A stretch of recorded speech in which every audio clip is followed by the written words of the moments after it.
Adios, Esposito. Adios, Sarge. Say a prayer for Surfboy, wherever he is. Semper Fi, soldier. Semper Fi. Sic transit gloria. Maybe we'll meet again someday, when the fighting stops. Tag him and bug him, Jerry's, we're moving out. Get him out. I don't know, but I've been told. I don't know, but I've been told.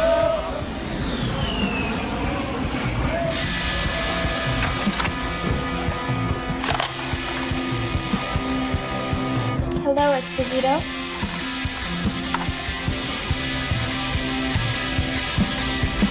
Will you marry me, Lake John? You bet I will.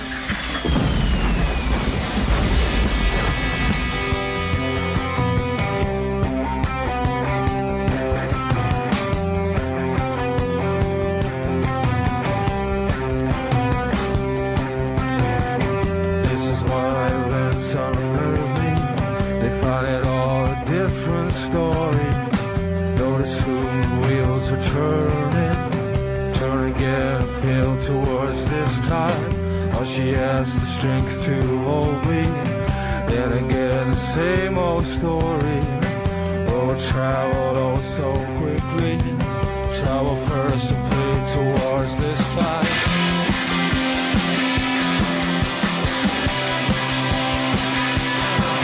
I break them down, no mercy shown. Heaven knows it's got to be this time. Watching her, the things she said, the signs she cried, failed to watch this time.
Watching love grow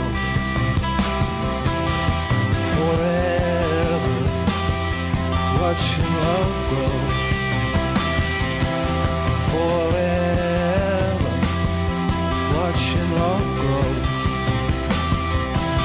forever.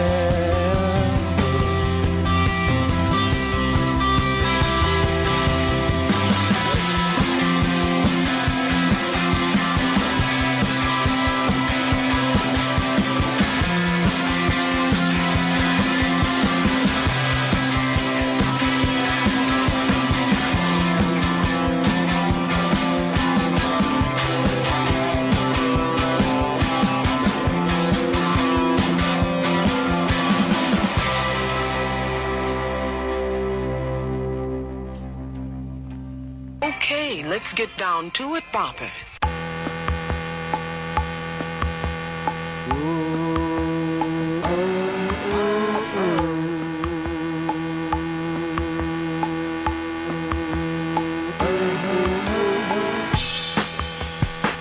Buddies. It's the Ron and Fez show. 866 Ron Zero Fez. 866 Ron Zero Fez.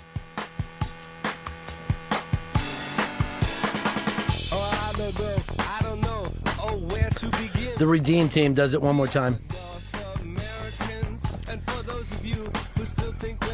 Watley has promised to take all the listeners out to eat, smoke cigars, and drink No, just mostly staff and friends, not all the listeners. Oh. I couldn't afford to take all the listeners to Florio's. Who's on your list right now? It's everyone here. I believe Hard Rock Johnny is on that list.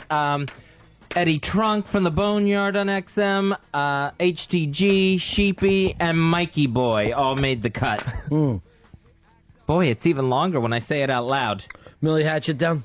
No, Millie Hatchet needs to recover from gallbladder surgery. I started walking around the other day. Nothing would be bothering her in the world.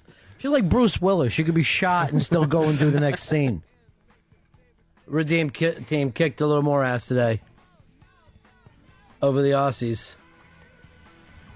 And it looks like the next two games we have, Fez, are people we've already crushed by 30 points or more. Right, and these are the medal games now, because in the semifinals, the two winners go on to play for the gold and silver, and then the two losers play for the bronze. So they've made it to a medal. They play for the LeBron, is what they're going for.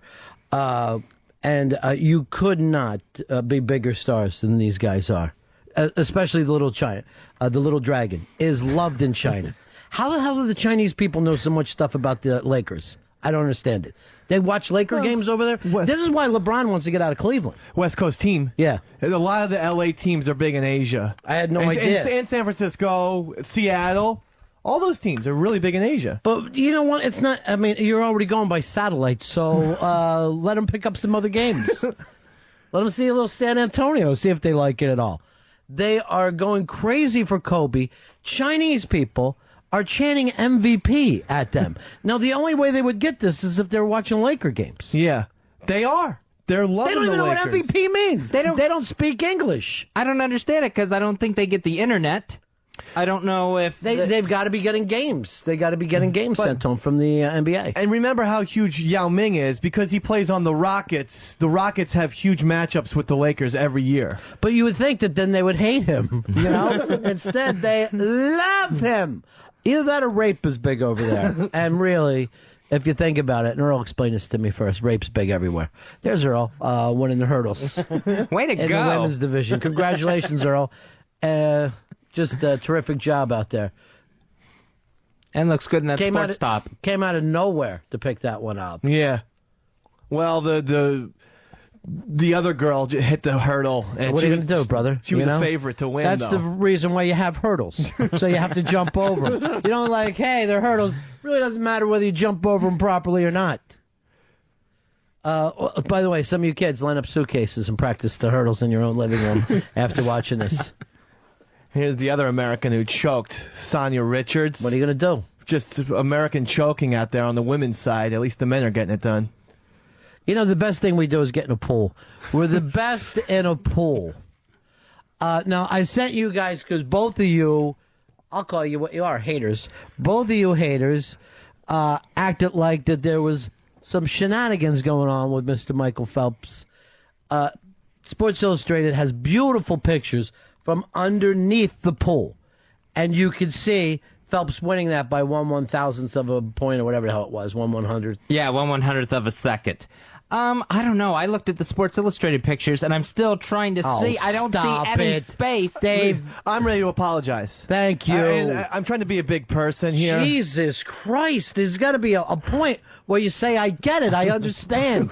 The gimmick is over. I apologize, Mr. Phelps, and the entire Phelps family. By the way, there is a blowback now against him because the bloggers, you know, are all being picked up, and they decided they hate Michael Phelps. They say they're sick of him. I'm sure the guy just won 8 fucking medals, and now he's wearing them. Stop acting like what a lame asshole he is. Well, you only have to see him every 4 years for 2 weeks at a time. No, not with this deal he just signed. He's going to be doing Frosted Flakes, Speedos.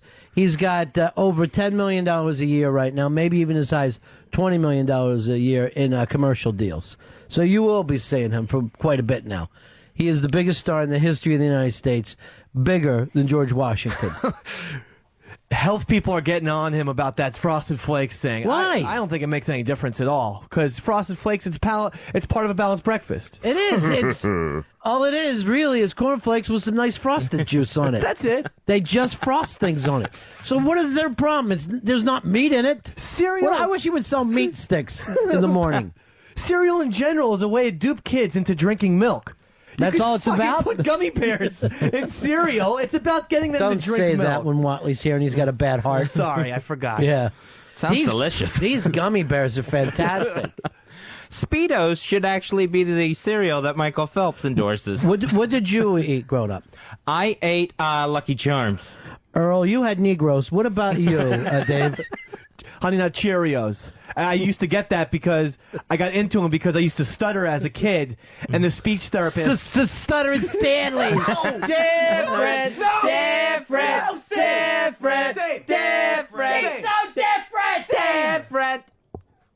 Uncanny. You're not the same. You sound exactly like my second grade math class. Even the teacher. Different. Stop it. Different.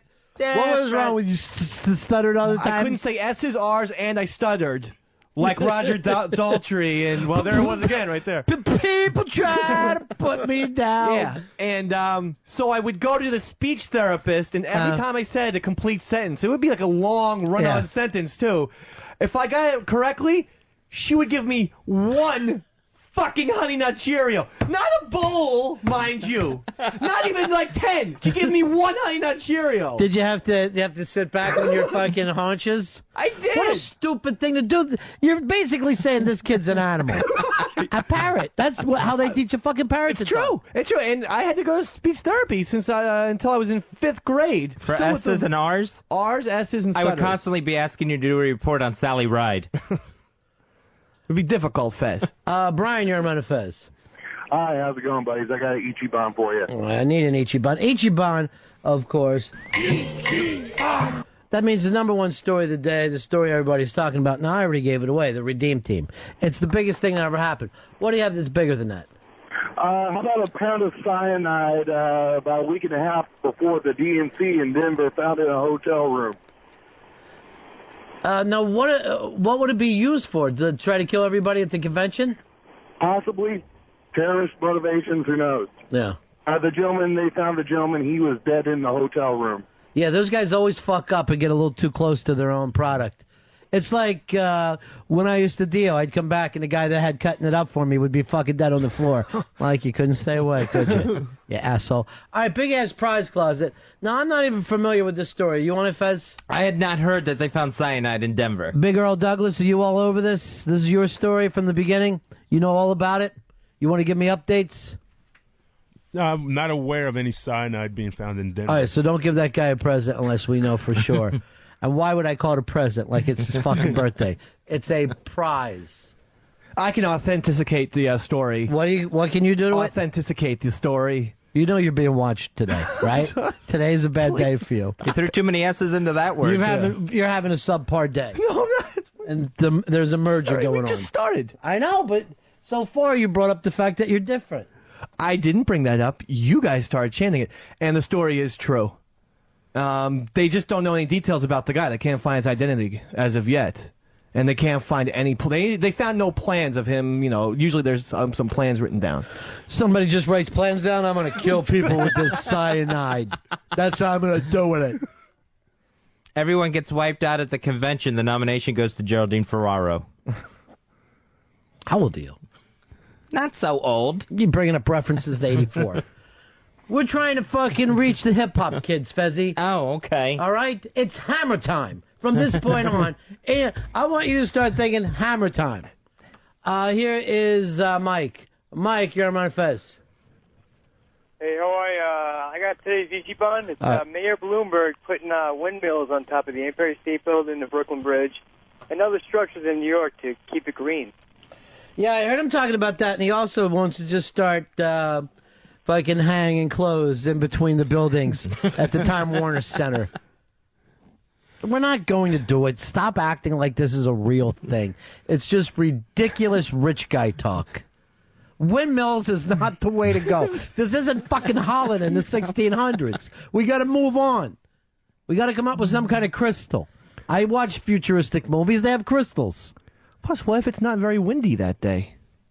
Well, it stores up. It's not It's not like, oh, get the windmill going and now I can watch TV. It's the same exact thing with the solar panels where people are going, what if a cloud goes in front of the sun? It fucking stores up, ham and eggers. pay attention. But again, the windmills are a little too ridiculous. Just for everyone to have their own windmill. You have a tiny windmill on top of your iPod, hoping that you can save the planet. I'm going to tell you right now, I'm not all that impressed with the planet the way it's going. So until still some shit happens, I am not going to be doing any of this stuff. Here is, well, we don't get names up here because Earl's on the phones. I'll just say the young gentleman from New Jersey. Yes. Hey, how you doing? I got an Ichiban for you, Ronnie. I need an Ichiban today. Ichiban means? Number one. Leroy Moore from the Dave Matthews Band passed away yesterday. Yeah, I heard that story, the sax player. And what had happened there, Fez? What's the backstory on that? He had an accident on an ATV, I guess probably about a month ago, and was still trying to get past those critical injuries, and just never survived that. So basically from a car accident. Was it like a lung injury or something? What did it? I think that's what it was. Horrible story. 46 years old, sad story. Again, here's Bruce. Bruce, you're on the Ron and Fez show. Yeah, hey, Ron, on the guy from Denver, that was a Somali Muslim, and they found him about a week ago with that pound of cyanide. So, all right, and our team is still scrambling with it. Week-old news. Yeah, week-old news. No prize closet for that douchebag. Yeah, throw it out in the street, Earl. I didn't like him to begin with. And give me a prize because the North wins the Civil War. You're free, Earl. You're free. The only thing is we don't have that 40 acres and a mule. We got some gum and fish sticks. Take it. He wants to stay anyway. Bruce, what can we do for you? Anyway, my Ichiban is Christine Applegate has a double mastectomy to evidently cure the breast cancer. All right. I hadn't heard this story either, Fez. You up to date on it? Yeah, she diagnosed with breast cancer, actually had the double mastectomy, even though the other breast was still healthy. It's just that she is really prone to breast cancer. She don't fuck around, this girl. Exactly. You start to start shit, we'll take it all off. Start getting rid of limbs. Get rid of everything. She's got a bad gene, so she decided this is the way to go. You got bad genes, too. What are those, Walmarts? There's some decent dungarees. Here's our friend Holly from Florida. Hello, Holly. Hi, Ron and Fez. How are you? Good, darling. And you? It's a wonderful day in Florida. Oh, it always is, isn't it? The Rays have the best record in baseball. They beat the Angels last night. And the sad thing is nobody in the Tampa Bay area knows it because they don't care. Well, of course. Were you able to lay down at the game? Yeah. In fact, my boyfriend and I had like the whole section to ourselves. It was great. Why can't they get behind baseball down there? I don't know. It's insane. But B.J. Upton got a really bad call against him, too, whenever he supposedly made a turn to second base. And he didn't. And then the manager got thrown out of the game, so that was really cool. Now, if the Rays make it to the World Series, is that town finally going to wake up? I hope so. And maybe Bruce Springsteen will play at the World Series and the Super Bowl. Well, you know, if it's Florida, you got to get Buffett. That's what you do. Everything down there is Buffett. They even call the early dinners Buffett's, named after him. Come early and have all you want to eat. But I was going to say on Tuesday nobody was at the game because we were all on lockdown because they had a scared shitless that we were going to get killed with a hurricane. Yeah. They never know where these hurricanes are going. I know. I had a hurricane day yesterday from work. I didn't have to go to work, and it was beautiful and sunshine all day, and I laid in my pool. Very sweet. Thanks. I know. You know what? I'm going to send you in a big-ass prize closet just for being a sweetheart. Oh, thanks, guys. Off you go. Now, your family's down there, Fez. Were they afraid of the cane for a while? Yeah, they were very nervous. They were taking precautions. Of course, they boarded up the windows and everything. Doesn't come near it. Yeah, but you never know with that. Now, it hit on the other side. I was talking to my friend at Daytona Beach. They were expecting it today. Anything happen? No, it's supposed to shoot out. What's supposed to happen is it's supposed to slingshot back in. They're calling it a boomerang hurricane, where it's going to go back in across the state and then up into Georgia and Alabama. Earl, weren't you in that movie, Boomerang? No, I was not in Boomerang. Who was that? Eddie Murphy? That's Eddie Murphy. They're all great. All you guys are great, Earl. All of you guys are funny. Thank you, Ron. Yeah. Sorry about one of you dying the other day. That had me sad. I don't know which one of you it was because you're all so funny and good. Danny, you're on Ron and Fez. Danny. Once, twice. Danny, you gone? Hello? There you go. What can we do for you, Danny? I'm sorry, it's Jamie. Anyway, I was listening to Jim Rome show, and Jay Moore is a guest host today. And he's giving you guys a lot of love. He's actually using Eastside Dave's face soundbite a whole bunch. All right, you know what? Radio war. We're in a radio war right now against Jim Rome and Jay Moore. All right, he's on at this time, right? Yeah. And when we're done with him, Rome's going to be burning, baby. What's that mean? You're going to light a man on fire? Yeah. Oh, no. What are you going to do? Not with Sirius over here. No, I'd never be violent. Just, like, call him out. Yeah. Verbally conquer the Roman Empire. What are you and DJ New Style? You going to be in the radio war with him? Yeah, me and DJ are taking over. We got some major plans. From what I understand, he has a whole new style of doing things. It's fresh. Yeah. It's just innovative. Now, what does he mean when he says cam up? Is that something that I should understand? It means ladies. Yeah. Get in front of your computer cameras. See, I don't know. I'm too old school with that. Dress hip. I'm yesterday's news. Yeah, dress. So they're wearing their little orange dresses. Right. No straps on the top. And then break the titties out. They break them out, you know? I don't understand it. Mr. B, sometimes we say lick the titties. Lick them? Lick them a little bit. You know that there's people watching you too. I'm sorry. You know? Why? And even though there's no restrictions on us, you can go too far. All right. Yeah. Squeeze a little milk out of a cow. Oh. Not everybody's wife just had a baby, you silly bastard. Sometimes when you ask them to break them out, they just cover up more. That's not what we mean on the Dave New Style and DJ East Side show. That's not what we mean. You don't worry that baby of yours swings a little too fast? Is there not like a crank that you could just slow it down a little bit? I think we need to keep her sped up so that she finally falls asleep. It's like you're keeping a baby on a tilt-a-whirl. That's the way she likes it. When we just put her on the couch, she starts screaming. Yeah. But is she falling asleep? You know what I like to say to the kids? Bazooka Joe. If you're watching the show, instead of breaking your titties out, take your top up, pull it right up your nose like Bazooka Joe. That's your thing. Yeah. But that's not That's old style. That's old style. Yeah, that's old style. That's not new style. Yeah. That's the Fez, thing. you drink old styles, don't you? Oh, yeah. Good. Mike, you're on Ron and Fez. Hey, Ronnie. Ichiban story. What about the couple of rednecks over in Georgia that killed Bigfoot, and now they're finding out as it's thawing out that it's actually a rubber gorilla suit. Jeez, where did we hear that first? Oh, me. I said it's a monkey suit because those idiots don't give a shit one way or the other. I mean, everyone acts like, well, they've been exposed. They got themselves in the paper for 2 weeks. And I think they got some money out of it, too, from the guy that has the Internet Bigfoot show. And I think he paid for the corpse, and now he went looking for him and can't find him anywhere. Where are they going to go? Where are they going to go with their corpse money? That guy's in on it, dude. The cops were in on it. They're all related. Everyone down there is related. So this was just, oh, yeah, I want you to put these in the other room for me. I had to bring them back. Okay. So everybody is on this at the same time. Lorenzo, Ronan, your Benzo, you're on the Ron and Fez show. Yes, I would say today's Ichiban is the plane crash, the takeoff in Spain, supposedly the safest part of... Yeah, we were going to keep Fez away from that knowledge today. 120 dead, Fez. Yeah, as soon as I book a flight, something like this always happens that I get to look at. So this plane in Madrid veered off the runway and burst into flames. Yeah, by the way, I got your reservations. You're flying on Jinxie Crash Airlines. Why did you book me on Jinxie Crash? Jinxie Crash. We're trying our best. We just don't know whether we can do it. I don't have a good feeling about this flight. Jinxie Crash, where even the pilots are crying. Would that be the scariest thing in the world to see a crying pilot? Whenever there's turbulence, I always look over just to see if the stewardess looks freaked out. We're not going to make it. You see her making a quick call to her mom? Oh, fuck it. Jinxie Crash is going down. Why would you go flying into the eye of a hurricane? Well, I'm hoping that I don't know why the hurricane has to boomerang. Do Yeah. we ever have a boomerang hurricane where it hits the same state over and over again? Yeah.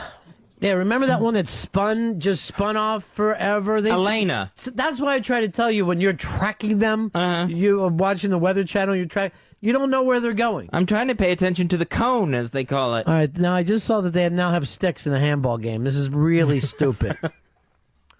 When are you flying out, Fez? I'm flying Saturday. All right, Saturday, the worst possible day for flying. Well, for Jinxie Crash, yeah. What airlines are you flying on, really? I'm flying on Delta. What year is this? Is there still a Delta airline? Yes, there's still a Delta Airlines. You're not flying Allegheny or Eastern? No. You're not on People Express? I didn't know there was still a Delta. It sounds like Pan Am or something. Yeah, there's still a Delta. He's getting picked up in the Model T, too, by his parents. What are you going for lack of humor today? Is that your thing in front of the guy from Sirius? Old school stuff. Yeah. I thought you were new style. Yeah, I thought you were new style. What is this, the fucking blowhard show? One thing I always do is I let the stewardess know when I get on the plane that you've shit yourself. No. But that I'm a nervous flyer, and it always helps me if I can say hello to the gentleman in the cockpit. Hello, hello, hello. And then what I do when I go in there and I talk to them, what the main reason is to smell their breath. Just to see, just to see if it smells like liquor in there. I always act like I need to see the cockpit too, and then I just hit all the switches at once. Don't touch those things. He's going to try to fucking figure this out. They're all set a certain way. Yeah. For a reason. Well, Fez, don't you pray anymore? You don't pray at all, right? No. I'll pray for you. Okay, thank you. Dear Jesus, please crash Fez's plane. Why would you pray that? The end. You don't need to throw the end on well, the end you of don't it believe either. in Jesus, so what do you care? Still, you never know. I could be wrong. I'm wrong about a lot of things. I'd say everything. Even that shirt today. This Olympic basketball team is steamrolling. Yeah, who didn't see that coming? How did that catch you from behind? I just see it like Big Brown going for the Triple Crown. We're just going to get disappointed. No way. Sure, it's exciting leading up to it, but then it's just nothing but disappointment and heartache. It wouldn't disappoint. There's plenty of things for me to have heartache. Some strangers losing a basketball game were not one of them. That doesn't lead to my heartache, and I never understand that. That would be like I've been hurt by a movie. It's just entertainment. It can hurt you. So that's the end of that, Fez. You're going down. Frank, you're on Ron and Fez. Good afternoon, fellas. Today's Ichiban, according to the New York Times and the AP, Joe Biden is the man for Barack Obama. The problem is, since that story, Joltin' Joe Biden said, no, it ain't me. I said, say it ain't so, Joe. What's the whole point of the new change if you bring out a McCain Democrat on your side? Where is that the new change? Well, that's just Barack Obama trying to win this thing with some foreign policy experience. And you got Ralph Nader saying that it's still going to be Hillary Clinton as the running mate. Just to kind of stir up the pot and let people remember Hillary Clinton didn't win the nomination. Get her people riled up again. Well, they are already riled up, dude. I know you Democrats like to blame everything on Ralph Nader, but it's not like he says such crazy things. He said if he wants to win this thing, he needs her. Who the hell doesn't think that? It's a gimme. That's what I've said since day one. Yeah, well, I know you have. And I say you've been there since Ichiban. Number one, Harry. But I mean, you don't have to be a bright person to go, hey, you split the Democratic vote in half. Try to bring it together. Right, and you pissed off the Clinton, the Hillary Clinton fan base. Right. So let them come over to your side. Every plus 50 woman in the country hates you. Well, white women. It makes perfect sense. They were talking about him possibly taking the female governor from Kansas. And it's like, why would you take a different woman? That's just going to piss people off even more. Like bringing some other date to the wedding, that type of deal. You ever do that? Like, you show up too soon around your friends with a new chick. And they're all like, what the fuck? You're like, what's this got to do with you? Don't you understand? We're all one thing.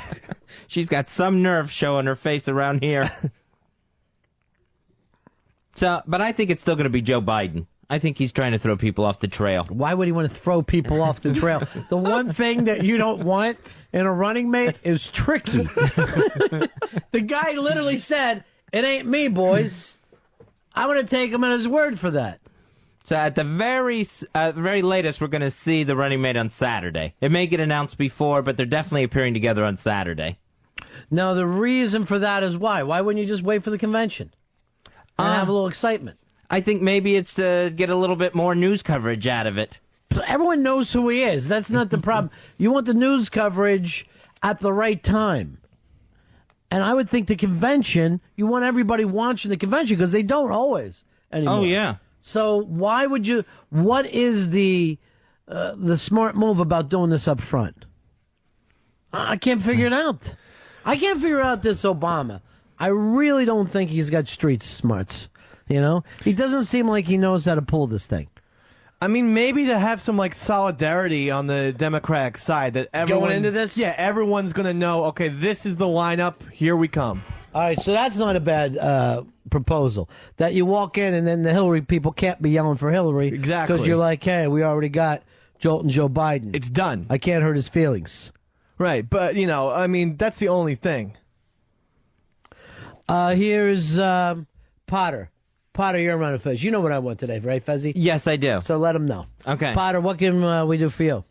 Hey, what's up? It's Otter. I just want to let you guys know that McCain's financial advisor was in Scranton, Pennsylvania yesterday, meeting with Hillary Democrats that led the campaign in our area. So McCain's making a push for Hillary supporters. Why doesn't he just pick Hillary then? That would be great. McCain and Hillary. that would be an NWO type term.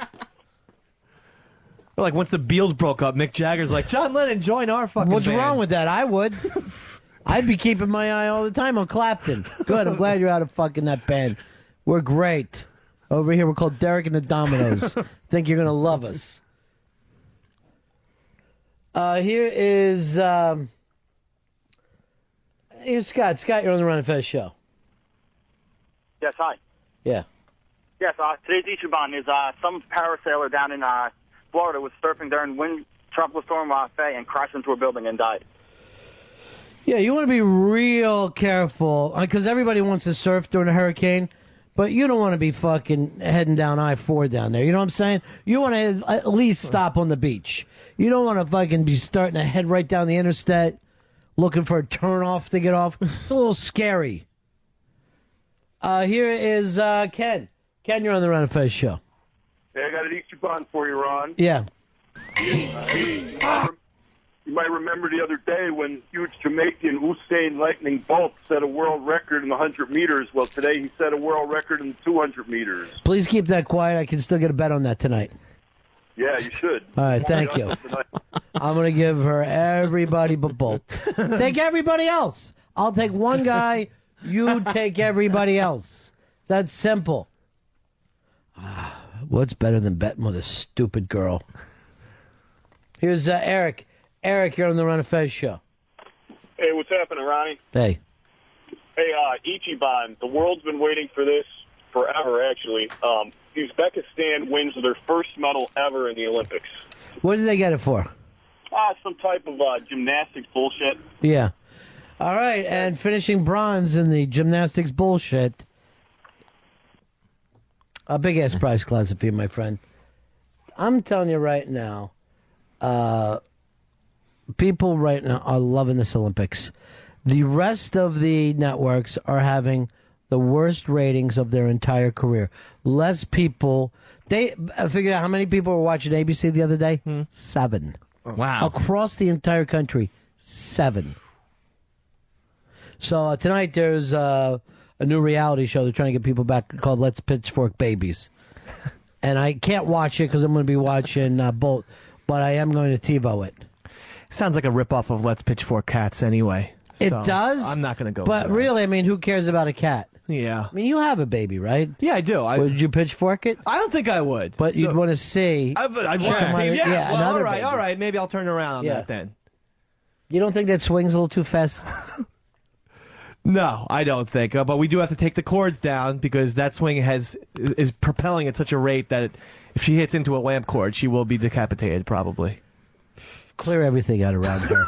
She's going like the windsurfer yesterday. What grades would you give yourself as a father? Oh, Mr. B, a B plus. Really? Yeah. I'm not shitting you. I think I've been doing a good job. Well, you said you had trouble wiping the ass. I hate that because I'm wiping. I still get confused a little bit. Because sometimes, and I'm also a lefty, so when she hands me the baby, I get turned around, and I always wipe the wrong way, and I still can't. What do you mean by- Yeah, what do you mean by the wrong way? If my wife hands me the baby, she has to hand it on a certain arm because I have to do everything with my left hand because I'm a southpaw. If she hands me the baby, I can only put her down to where my wife has handed me that kid. Yeah. So if she does that, then I have to wipe her with my right hand. And that's problems. I fucking will wipe. I'll wipe horizontally sometimes. I'll just go really. I'll fucking sand the floor. You got to wipe the ass with the grain, not against the grain. I know, and the problem is you also have to wipe with your strong hand. Right. That's what I learned. Otherwise, I think I somehow swept some shit into her earlobes the other day. All right, so there's just shit all over this job. There's shit all over the place. All right, I'm going to have some people from the government stop by. I hope you wouldn't do that. But they also leave you pamphlets. Oh, well, that's fine. They're going to leave you... And unless they find shit in their face, I don't think they're going to take the baby. Oh, I've never gotten any in their face. Where's the worst place? Well, the back of the neck was a really bizarre one. So shit in the back of her neck. I think what happened is I wiped the shit onto the changing table, picked her up, then kind of dropped her a little bit where her neck smashed into the shit pile that was there. All right. Fez, we got somebody lined up to be on the show with us today. And she is going to the National Democratic Convention. They're going to stop it. If you can see him on TV. It's Shirley Phelps Roper. And the Roper family, Fezzy, their church is in Kansas, is it? Yeah, the Westboro Baptist Church, founded by Fred Phelps, Shirley's father. Shirley, welcome to the Ron and Fez show today. Hi, how are you? Congratulations on everything that's been going on with your family lately. Okay, thanks. There's been some exciting stuff, I guess, over there, huh? Yes, all kinds of exciting stuff. So much exciting stuff that from one day to the next, I can forget some of it. Now, I have been cheering along with you guys when I saw, I guess it's your nephew, Michael Phelps, got the 8 gold medals. Oh, I don't think it's quite that close of a Oh, it's not that. But was it kind of fun for you to see somebody in the Phelps family do well? What cracks me up is that you got that Phelps name that just keeps appearing everywhere. Right. Like, for instance, let me tell you, I got back from down by Memphis where I was there with a group that was picketing Isaac Hayes' funeral. And so here, somebody emailed me. You know, we get so much email. Here comes an email. Yeah. And it's got Getty Images or something. So I'm looking along this. It's got a little column. And you see Debbie Phelps, Michael Phelps, and Shirley Phelps, but because my last name was wrapped around, and there are photos with each of these things. It was cracking me up because I'm thinking, these people are going to be looking at this thinking, yikes, Michael Phelps is a picketer. And plus all these Phelps fans, you know, because above where it says Debbie Phelps, Michael Phelps, Shirley Phelps, Roper wrapped around, so you don't even see the Roper, so you see the picture with Hayes in Hell and Mourn for Your Sins and America's Doomed and now you had a sign that says Hayes in Hell. Yeah, and on the other side it was really awesome because I'm thinking this will leave a mark. I had the little chef guy, you know, chef, the little character, says Chef in Hell. Now, why do you think Isaac Hayes went to hell? Honey, he did not serve God. He served himself and his idols. I see. His lust. I mean, do you know how many children Isaac Hayes had? And do you know how many different women he was involved with? No, I had no idea. All you got to do when you start to look at that drama and all the years of it, and he's got a 2-year-old child, and he's 65, and you go, yikes! Right. So he went to hell. Who's saying? Here's the verse for him. Yeah. Thou fool, this night thy soul shall be required of thee, and then whose things will these be that you have? Right. Who's going to get all this crap, and who cares? Right. When you're in hell for eternity, you understand that just goes on and on. The worm dieth not, the fire is not quenched, and the smoke of your torment ascendeth up forever and ever and ever and ever and ever and on and on. And all this is in the Bible? Yeah. Okay. I've practically quoted the verse. It says the smoke of their torment will ascend up forever and ever in the presence of the holy angels and in the presence of the Lamb of God. Mm. That'd be the Lord Jesus Christ, you know. That's his son. the Lord Jesus Christ is the Lamb of God. Right. The Lamb, you understand, representing the sacrifice of his life for his people. Gotcha. And he's an only child. Truth. Now, And you recognize, he was not an only child. he wasn't an only child. No, his mother had many other children, like 5 or 6 at least. Did she go to heaven? Mary? Yeah.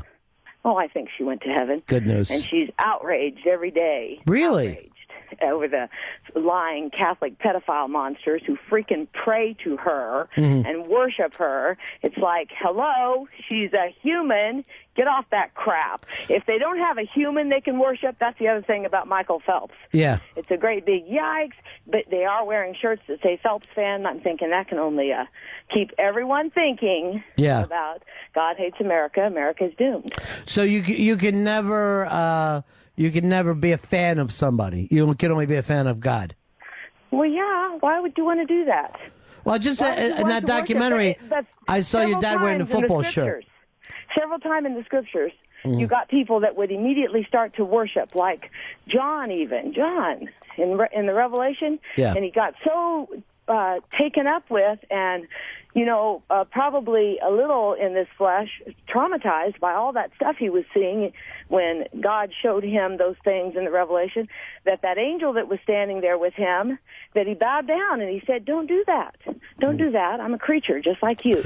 Now, don't do that. Worship only God. Only God. Only God. And Peter got himself in trouble with the Lord God. It drew the whole conversation to a dead stop when he's on the Mount of Transfiguration, when he got so carried away, and he obviously was a bit impulsive. Yeah. And taken it in the moment, he says, well, because Elijah and Moses were there, and he said, well, let's build 3 altars. And that's one not for good. Christ, Yeah. one for Elijah, and one for Moses. And God said, this is my beloved son. Hear him. Right. Shut the hell up about all that worshiping men. Wow, he said that? No, I paraphrased. Oh, okay. It's good to paraphrase the Lord. Now, you and your family... I'm making it real for you. All right, you're keeping it real, as the kids love to say. It's a new style. Now, I understand you and the family are taking the bus to the Democratic Convention.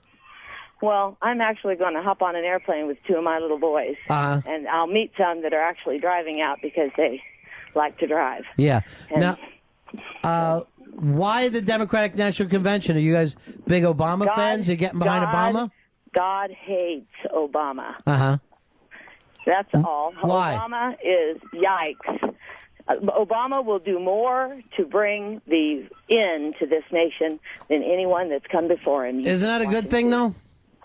Well, in my eyes, it's a wonderful thing. I can't tell you how much I look forward to that day when we see the Lord Jesus Christ come through those clouds. And with love. Before that, you're going to see the destruction of this nation. And you want me to tell you how that's going to look? It's going to look bad? It's going to be an awesome sight. It's going to be all these humans running for the mountains and the hills, calling for the rocks to fall on him, to hide him from the wrath of the Lamb and from the wrath of him that sitteth upon the throne, the face. And who's going to be hurting us there in the future? Now listen, you know who's going to be at the front of that pack of runners? Jesse Owens. It's going to be your bare-assed Marines, because they have 2 outstanding characteristics. They are always faithful to their filth. Right. And they're never prepared. Right. So they're going to be caught totally unawares, and the only reason they're going to be out front, and nobody's going to care that they're bare-assed, because you're all going to be in such trauma, calling for the rocks to fall on you and hide you from the wrath of the Lamb. But the reason they're out front is because, support the troops. They're the strength of the nation. Right. We got to support the troops. Now, when you go to the convention, what are your signs going to say there? They're going to say, God hates fags, and God hates fag enablers, and God hates America. America's doomed. God hates Obama, fag lover Obama. And they's going to say, mourn for your sins. And they's going to say, don't worship the dead. Grateful Dead? Fear God. Right. Obey him. Now, stuff like that. Really good stuff. You always do some good wordplay. What do you call the Democrats now? You mean the demo fags? Demo fags. Gotcha. Yeah. You like that one, demo fags? Yeah, that's a pretty good one. I might be crazy here. I like fagocrat. cigarettes. I think that might teach him a thing or two. No, that's only when you're talking about the crack pipe that they smoke on. That I causes got them you. to say, So God you're knows supporting John McCain, the Republican. Oh, my God, no. Oh, no. Next week, Ralph Nader. I'm not flying, but I'm driving up to Minneapolis with a couple of different of my children. Well, you've got a great end of summer planned. Yeah, and, Yeah. well, the school's already started, and it's nothing quite like a lovely outing, a lovely field trip from school. But that's because God hates McCain. He hates McCain, too. And I just love watching all these freaks all over the YouTube and the internet blah, blah, blah about how McCain's living in adultery. And you know what's funny about that? What's that? He's not living in adultery. Hmm. He was married to a woman first, but she had a living husband. So that was the adultery. Jesus. Then he put away her, and they're all mean-mouthing him because he did that, and he is to be mean-mouthed for all of it. But none of them will say to McCain, your sin will take you to hell. No, they sit around like a bunch of cowards sniping at him, calling him an adulterer now, and fussing about him marrying that younger woman. They're such hypocrites. This nation is Aren't they? full of hypocrites. So you're going third party this time. You're going to vote outside and pick a third party candidate. Nada. Not at I ain't all. voting for any of those freaks. There's Yeah. nothing on the line. Nobody would be the president. Nobody would run for this office if they weren't just vile perverts. Who would be the president of the nation that we've become? Yeah. Do you and your family have any songs today? Well, you caught me over here. I came over to sit at this lunch with these little ones at the grade school. Right. So if I broke loose with a song, can you imagine what would happen with these teachers that are all standing around here watching me pace this playground? They'd go nuts, huh? One day had been traveling so much that my brains were a little scrambled. Yeah. And so I'm heading off to a picket, and I had my GodHatesFags.com shirt on, and I forgot all about it, and I was just going to drop the boys off, but when I got here, I realized that some of the boys were telling me that some of the teachers were making them go do the whole worship the flag thing before school. Mm-hmm. And so I came in. I said, okay, well, I'll come talk to him. So I came in, and I forgot all about wearing that shirt, and I was getting the strangest looks. Right. And I thought, oh, that's a little awkward because these teachers that are generally friendly were looking a little uncomfortable, and some of the parents were looking downright angry. Yeah. And so when I left out of there, I put down my little guy. This was a year ago when he was not in school yet.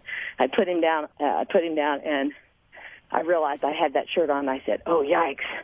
So I real quick called the principal, and she already had people in there raising Cain with her because I was wearing that shirt. I'm sure They'll we've all wear done their that before. shirts We've all fussing showed up about like us. that to school. Yeah, but they come wearing their shirts fussing about us. Yeah. They even, for the cakewalk Yeah. at the carnival, they freaking make cakes fussing about us. What do the cakes say? Decorate their cake saying crap like God loves everyone and not today, Fred. Yeah. Any little thing that they've, but we don't bring our religion into the school, and it was just purely You're an great that accident. way. So I called her up to apologize and tell her that was purely an accident, and I'll really be. But I had been to the East Coast and to the West Coast, and now I'm heading out again. It was just, Sure. keeping it all Busy. together some days is a little It's more. tough being a single mom. Shirley. Not a single mom, but with 11 children, you don't have to be single to be run ragged. Would you like to say a prayer for Obama today? No, hon. God hates Obama. I wouldn't pray for him. But what The if only prayer Obama for gave Obama himself is over? What if make he? these days pass quickly Yeah. and bring it to an end? That's the prayer about it with respect to Obama. The prayer is to destroy the country. Exactly. Yeah. Make the days pass quickly. Yeah. Bring this Well, thing summer to a does head. go by so Time, fast. It's time. It's time. Yeah.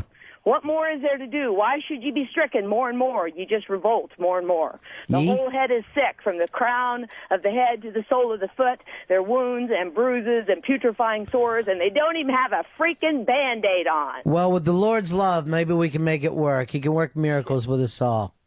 Yeah, right. Yeah. You don't think he can?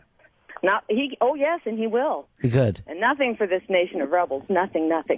But, boy, are we seeing awesome things before our eyes every day. Every day. day.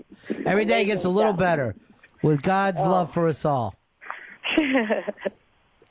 That's just called wishful thinking, silly. All right. It's great to talk to you again, Shirley, and we'll be looking for you out there at the Democratic Convention. All right. Well, if you're really there, You're yeah, doing a I'll- lot of good things for a lot of people. Yeah, that's a ticket. Yeah. Talk to you All soon. right. Bye-bye. Thank you. Bye-bye. Where's Deborah? We got no gimmick out of that whatsoever. Matt, you're on Ron and Fez. Hi, I just wanted to ask that woman a question. Like, how can she bash this country day in and day out on so many different shows? I've heard her on your show, Opie and Anthony, all that. Yeah, she's great. Why doesn't she leave? Why? If it's so bad, why doesn't she leave? She's an American, much like you and me. And let me tell you something. She does have a Bible with her at all times. Now, Earl, you grew up with the Bible, right? Yes, I. So you're one of the Ropers. I am not as batty and as crazy as the Ropers. Almost, though. Not almost. Not even. I mean, Do you think someone's coming out of the sky to kill us all? Not to kill, to come take the Saints home. Yes, but I'm not. What happens when the Saints come marching in? You hope Do you want to be in that number? Of course, I want to be in that number. When the Saints come marching in? Absolutely. All right. So you think your church is a little happier? You think that God is going to come here and lead a kind of a parade? Parade of love. I mean, it's going to be a lot more. I am a lot more optimistic than she is as far as. You'd have to be. I mean, she's this extremely pessimistic. Like we're just all doomed. I don't believe that. What is going to happen? Because according to the Bible, God's coming back, right? Jesus is coming back. Yes, but he's not going to be nice, Jesus. He will. He's going to be fire and brimstone, Jesus. Yes. What's that mean? He's going to hit us with fire? It's just just storms, rage, fire, the whole deal. So he's kind of like one of the X-Men, and he's going to make stuff happen like that. What was the black chick in the X-Men? Storm. Do you think he's like Storm? If that's a pretty good analogy, yes, he would be like Storm. So to you, X-Men Jesus. So he comes back, and he's going to start killing people? Not going to be killing people, but he's going to take an account of who's down, been naughty, who's been nice, who's down, and who's not down, and he's literally it's down and not down. By down, do you mean hell? No, I'm just saying like who's accepting him and who has not. That's what I mean. I was paraphrasing. Okay, so he's going to get the Jews, he's going to get the Muslims, and he's going to get the crazy Hindus, Scientologists, everybody but the Christians. He's going to, those who accept will go with him. Those who don't, are going to hell. Yeah. I don't see much difference between you and the Ropers. Again, I have a lot more faith in people, and that people are smart enough to make up their own minds and make their own decisions. Matt, you're on Ron and Fez. Matt, going once, twice. Thomas, you're on Ron and Fez. Yeah, hey, buddy. Yeah. I think we ought to get DJ New Style to team up with Turney for this podcast. Not a bad idea, since it doesn't look like it's working out with Dave. No, she's not taking my spot. Not at all? No, she's not part of the New Style. David, you're on Ron and Fez. Yeah, hey, Earl. You allow Ronnie and Fezzy to bash Christianity every single day, and how can you call yourself a Christian when you sit in that environment every day of your life? Well, how could you sit here and listen to us if you're better than him? Well, I object to a lot of things you say, Ronnie, when you make fun of Jesus all the time. Use his name. I make fun with Jesus, with him. Use his name like the F word. I know, Ronnie, you got molested by a priest or something. You hate God. Wait a minute. If you hear the F word, that's a bad thing? I'm saying that if you're using friggin' Jesus' name down as if it were the F word. You just said freaking Jesus. You said that you use Jesus' name as a cuss word all the time, Ronnie. No, I say Jesus H. Christ. Well, you can make fun of it as much as you want to. But why are you not contributing if you're listening? Why are you not a contributor to that? What makes you get to stand above it? You're listening to an XL channel. I find it offensive. But why would you listen? Why wouldn't Earl find it offensive as a Christian? Why won't you stand up for Jesus? Why does Earl have to? I'm sorry? Why don't you stand up for Jesus? Why does Earl have to? Why wouldn't you turn off this channel, not listen to us or O&A? Because there's a lot of other things about your show that I really like. Like what?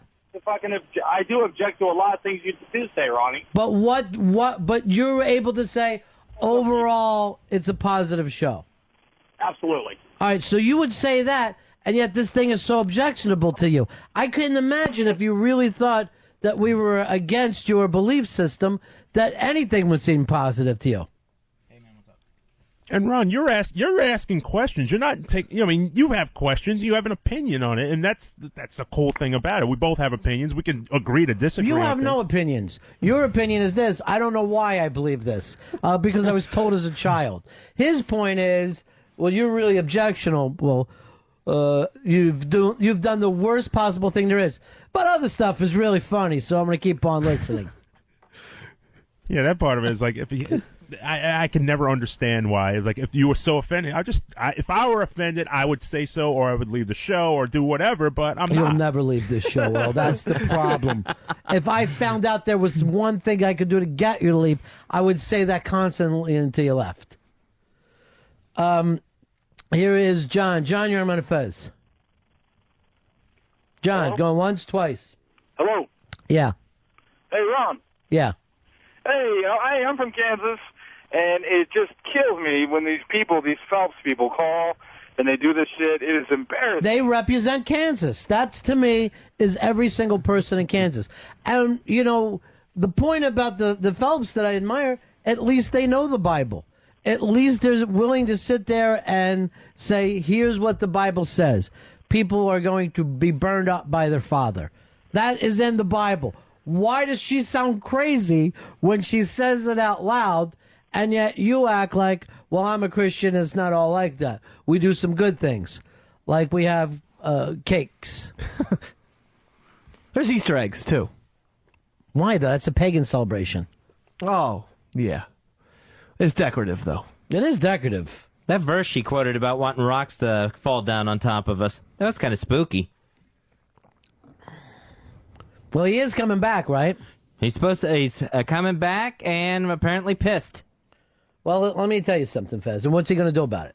He's going to, according to the Bible, destroy the earth and send the... No, I didn't think he was going to destroy the earth.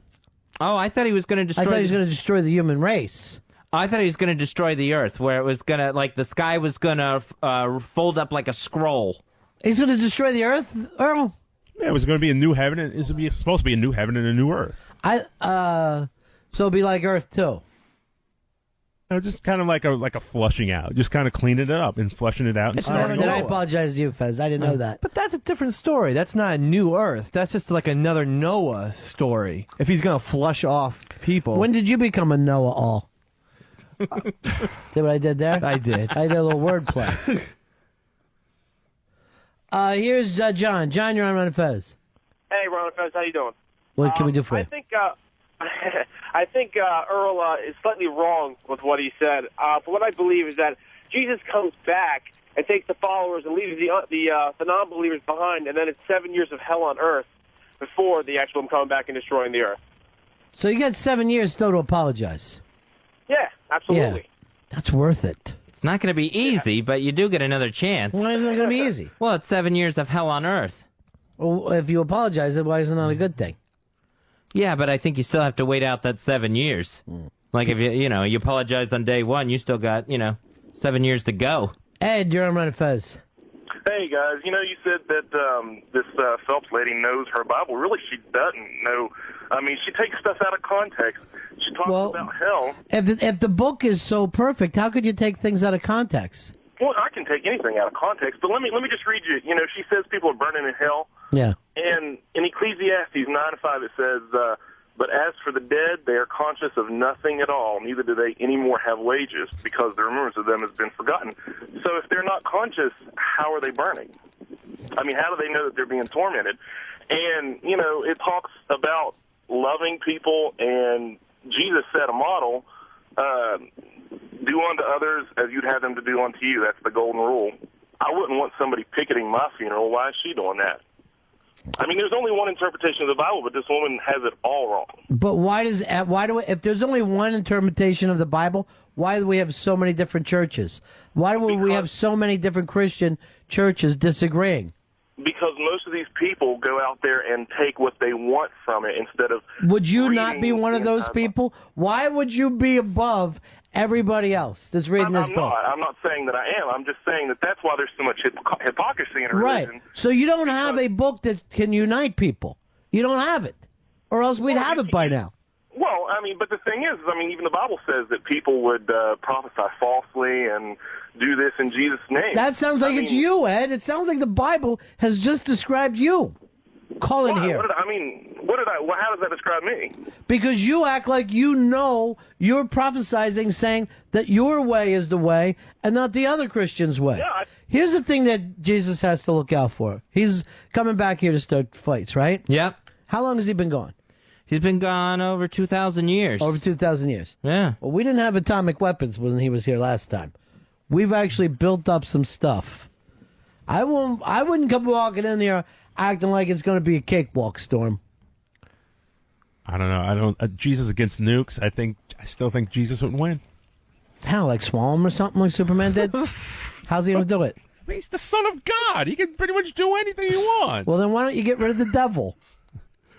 Get rid of the devil, and then you'll impress me. Get rid of evil.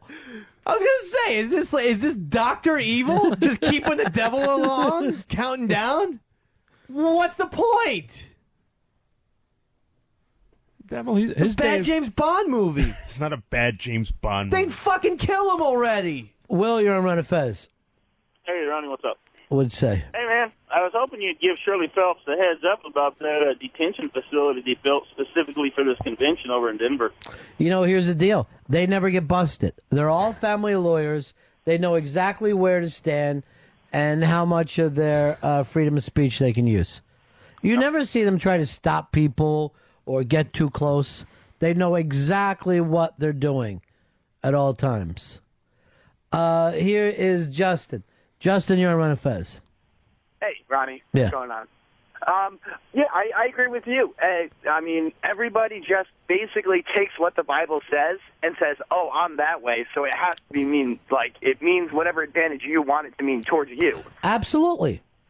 I would just like one person to say, you know what, I have the Bible here and I'm following it the wrong way. What I am doing is a half-ass interpretation of the Bible. I'm just running around with my ass out. No, Fez. Yes. Do you agree with her? You don't support the troops? No, I support the troops. You think they're going to be running bare ass away from Jesus? Or they're going to ban that up and be ready for him? I think they'll fight back. So you're for fighting Jesus? I think if you're going to be attacked, you might as well go out swinging, I guess. The Lutherans have got to be the craziest religion in history. Here is James. James, you're on Ron and Fez. Hi, Ron. This is James. I love you guys. Listen to you every day. I wanted to tell Earl about the apocalypse. An apocalypse is not the end of the world. Nothing gets destroyed. It's the end of an age. Now, when Moses came down with the Ten Commandments and found all the people worshiping the gold idol of the bull, they were in the age of the Taurus. I'm not sure what the age is right now, but... It's the age of Aquarius, my friend. No, Moses came down, and when he gave the Ten Commandments, that was the new age. And that happens every 2,000 or so years. The next age is the age of a Pisces, and that's the apocalypse they're talking about. It's just a change of an age. There's no damnation and the sky opening up and killing everybody. All right, so how do you see the next stage? I have no idea, because the whole religion and everything that we idolize, it'll most likely change, just how when Moses came, everything. Do you believe it'll be robots and talking monkeys? And I got a scary proposition for you right now. Robot monkeys. Oh. It's coming. Read your Bibles, my friend. And ye shall see robot monkeys falling from the sky. There'll be no stopping them. They'll have the smarts of a robot. They'll have the fierceness of a monkey. Robot elephants. You get them to trample the robot monkeys. Here's our good friend Stryker. Hello, Strike. Hey, buddy.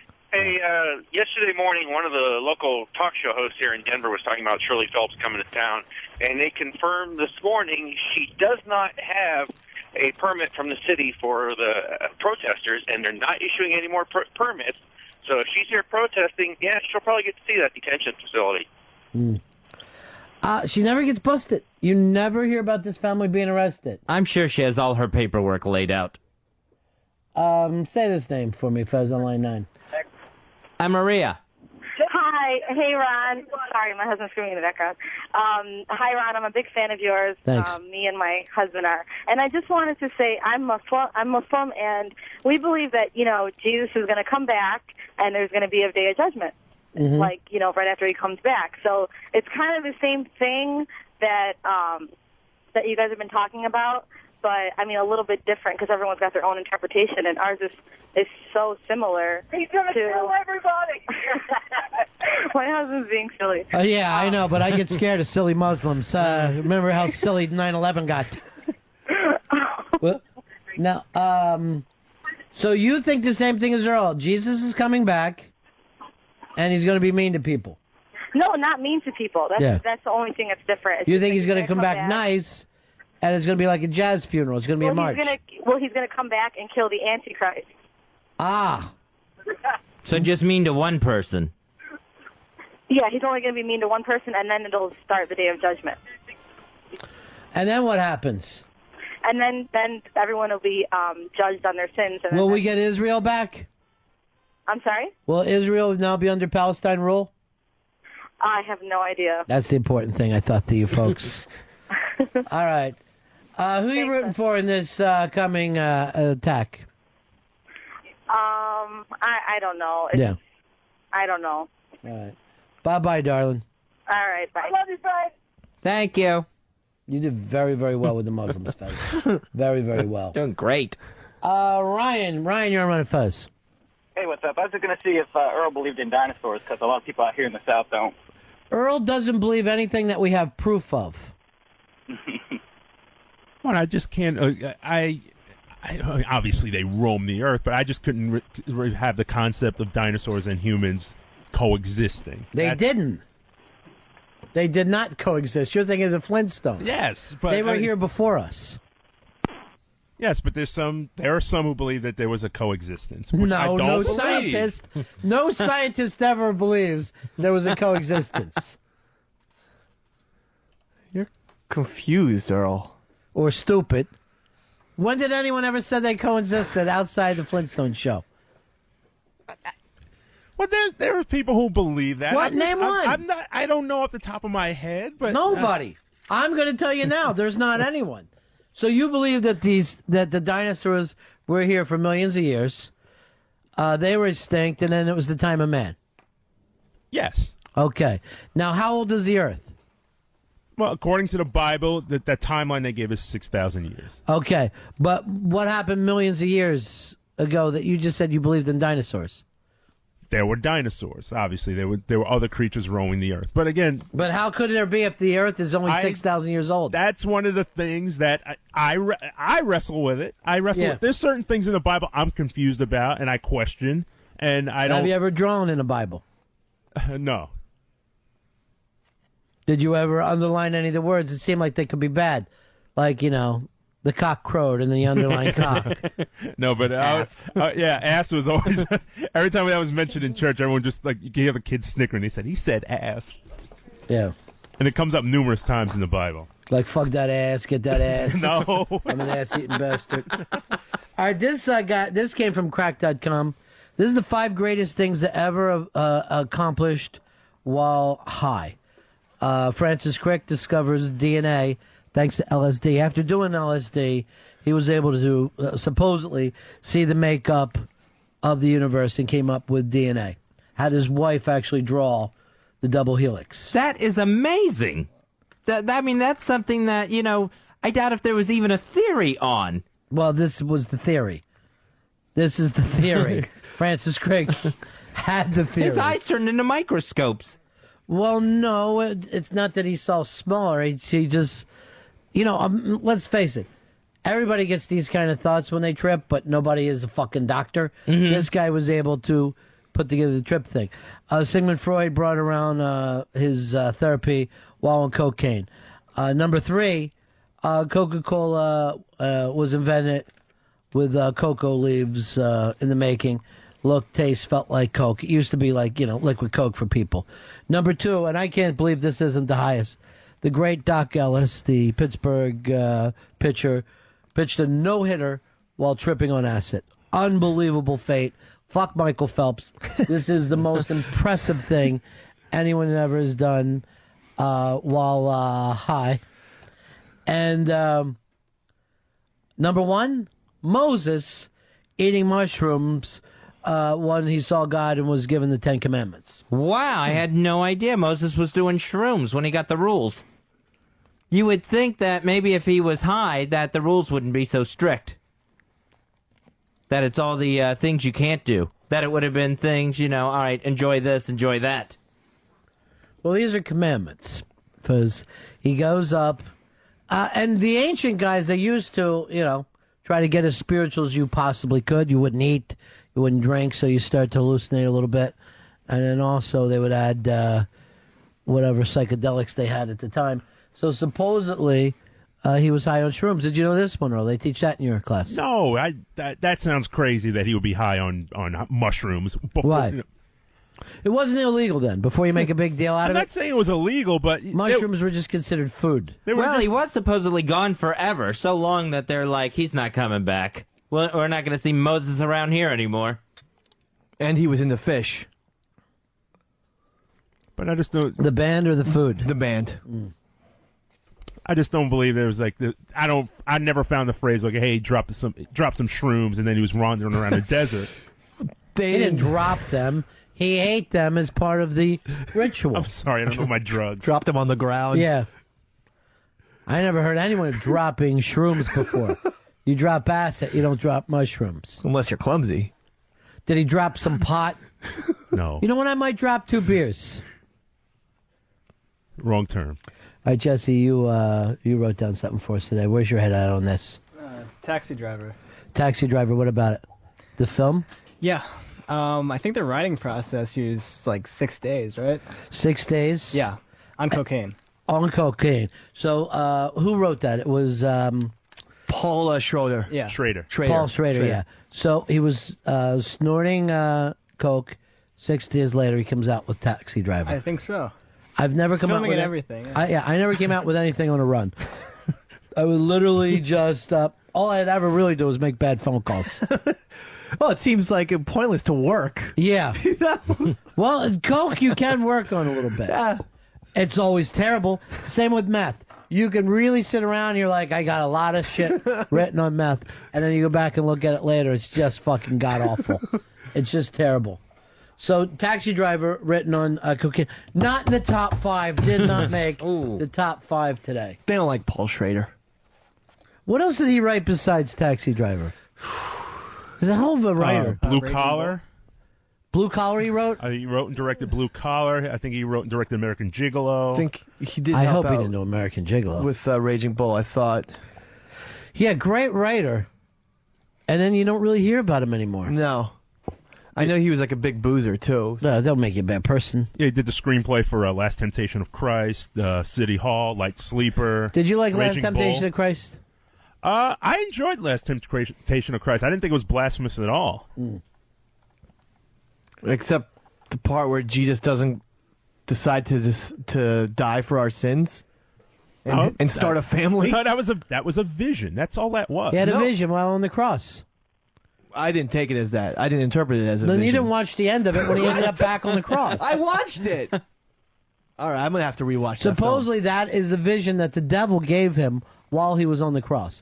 This show, if you choose humanity over being a god, look what you can have. You can have enjoyment. You'll have a woman. Life will be good. You can raise a family. To show him you don't have to do this. Yeah. And that was the thing about Jesus, that he also had his foot in humanity. All right? Yeah. So he suffered the same kind of doubts and the same kind of fears as human, even though he was divine. He wasn't just divine. Okay. He wasn't walking around like Superman without any fears or problems. He could feel pain. Okay? He could feel greed. He could feel lust and would have to battle those things. He could have doubt. Yeah, that's where, like, why, when he cried out, "Why have you forsaken me?" That was him in the human form saying, why he felt that he had that moment where God had forsaken him. I mean, he asked the question, "Why have you forsaken me?" Right. And God never answered. Very busy. Like all of our fathers. He really doesn't give you the answer you want when you're looking for it. They had things to do. Like what? Keep the stars up? There's a lot of rain that day. Seems like you're just paying attention to the stars and nothing for me. Here is, Indy Trucker, our good friend. Hello, Indy Trucker. Hey, buddies. Paul Schrader just came with that movie called The Walker with Woody Harrelson. Did a good cast there, Lily Tomlin. And I never even heard of this film. yeah, I just saw it at the video store yesterday. I watched it yesterday. Yeah. I was going to say, it was in the special features, he was quoting himself about how his movies are character studies, and he mentioned Taxi Driver and American Gigolo.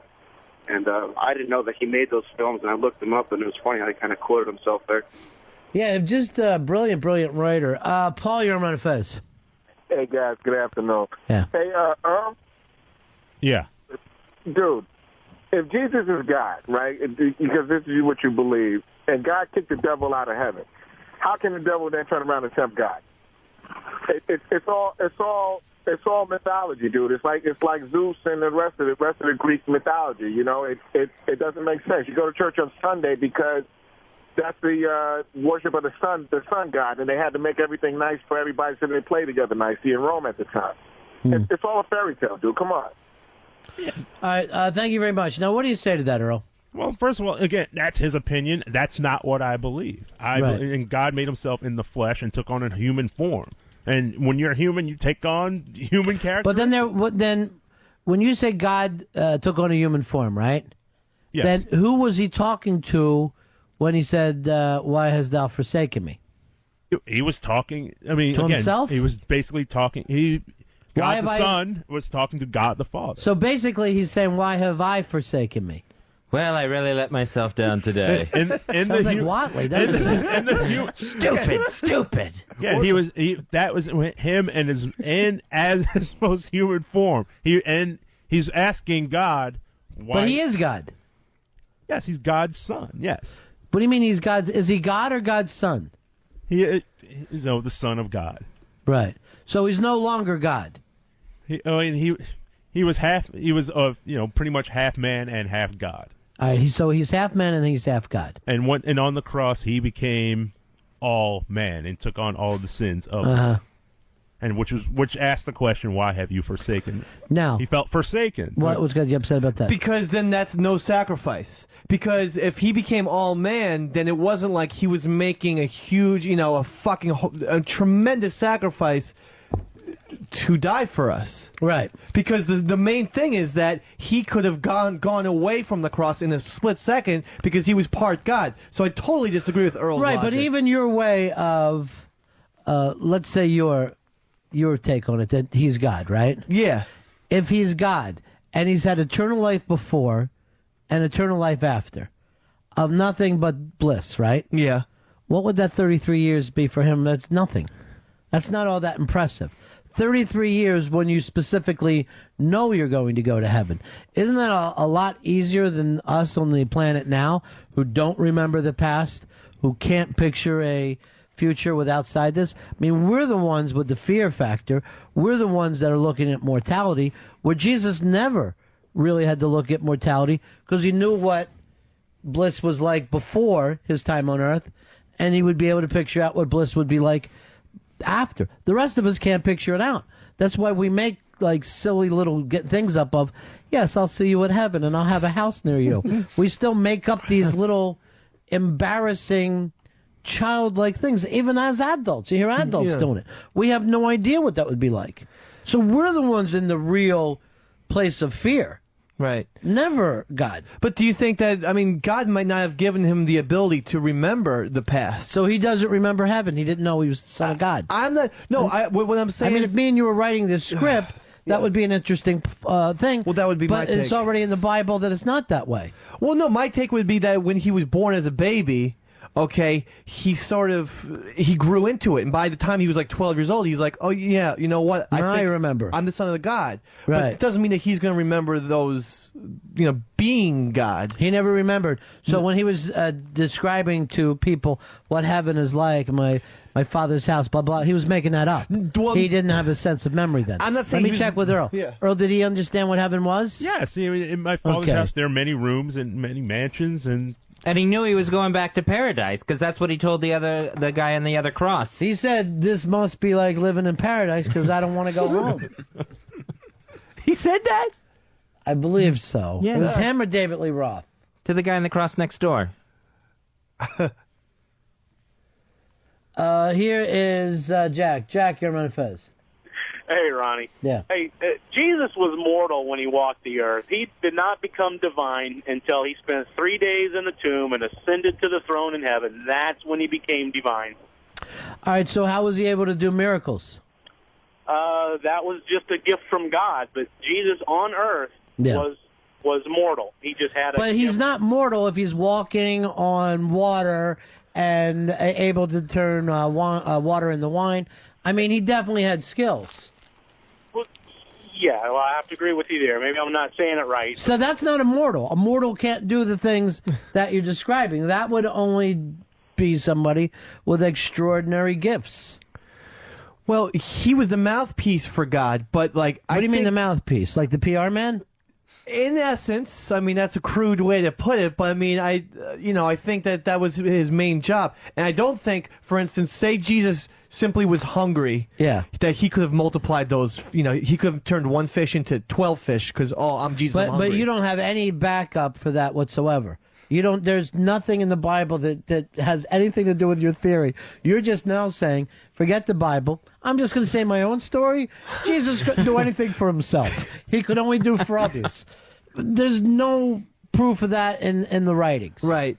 Well, You're just making that up out of nowhere. Well, no, one could argue that because we never saw Jesus make anything for himself, then he didn't have those powers. Because maybe he would be doing it in front of people.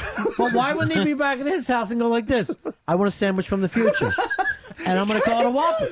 He could. What's going to stop him? I'd be doing that every day. That's exactly why. I'd be the fattest Messiah. Maybe you went inside some little, well, that was Buddha. Oh, okay. Actually, it wasn't Buddha at all, if you really want to know that. But the fat thing that we call Buddha is not really the Buddha at all. We're a very strange society here on the planet Earth. We really are a bunch of wacky people. Here's Dallas. Dallas, go ahead, buddy. Yeah, I'm not really religious, but I'm kind of here to defend Earl a little bit. Basically, I think the concept is that God came down to earth in form of a human, proving that as a human he could, take all the temptation and all the evil from the world and still be an example of how a human should live their life. And I'll agree with that. Of course, Earl did not. But then who was still in the heavens? Who was he talking to? Well, if you believe in the Bible, then, it's the Holy Trinity that, God is everywhere. So he didn't really, he can still be on earth as a human, but also, I guess, run the universe at the same time. And all right, so we got the Father and the Son, and then what does the Holy Ghost do, the Holy Spirit? What's its job? I think he is I guess the God that's unseen that people say that they thank feel you, Dallas. like. Thank you. He's the You're drummer. doing so good because it seemed like the first God could take care of the same work that the Holy Spirit does. If you're going to say God is everywhere, then there's also another God besides that. Where does he go other than everywhere?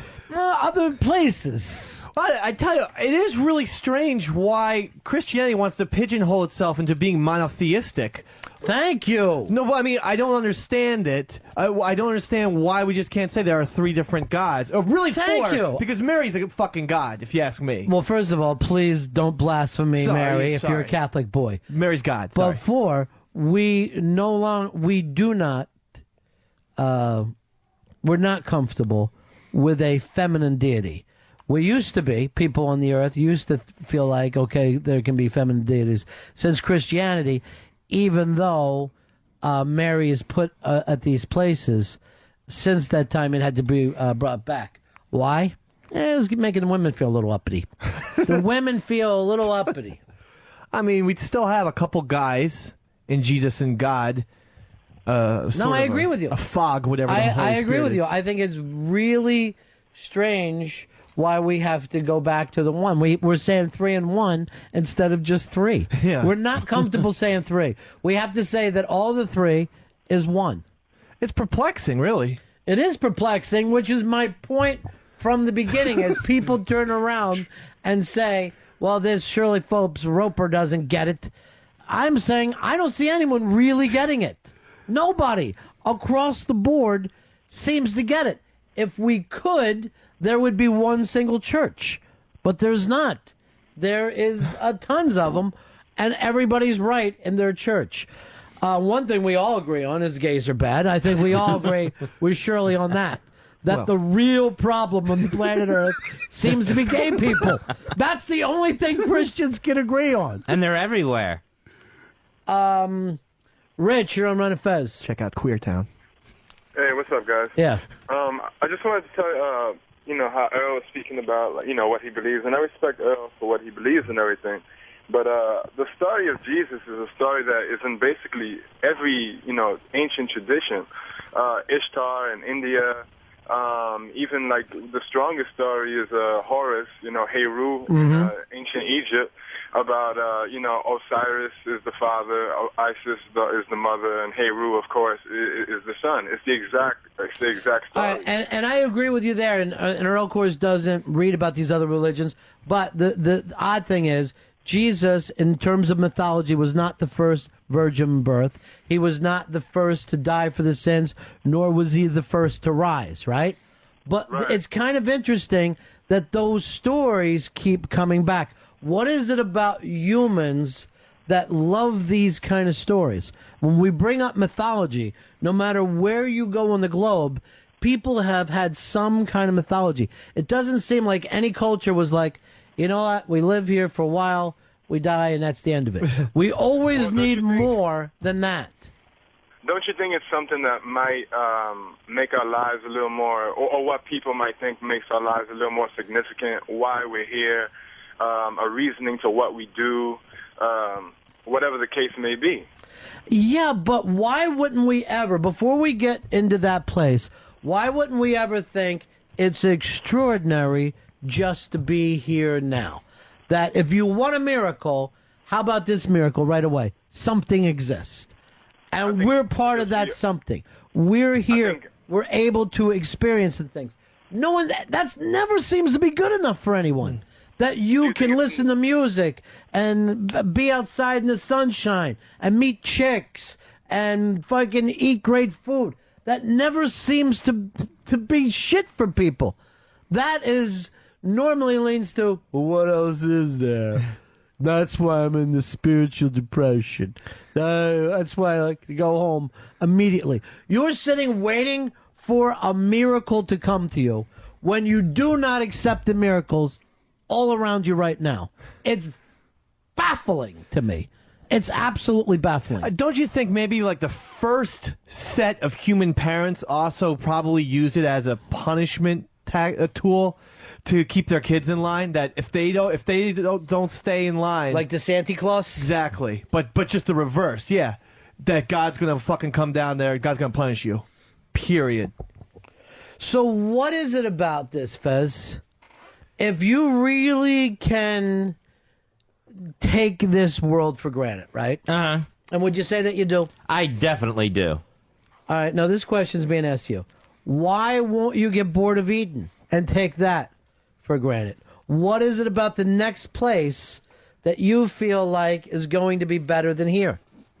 I think because there's not going to be earthly problems there.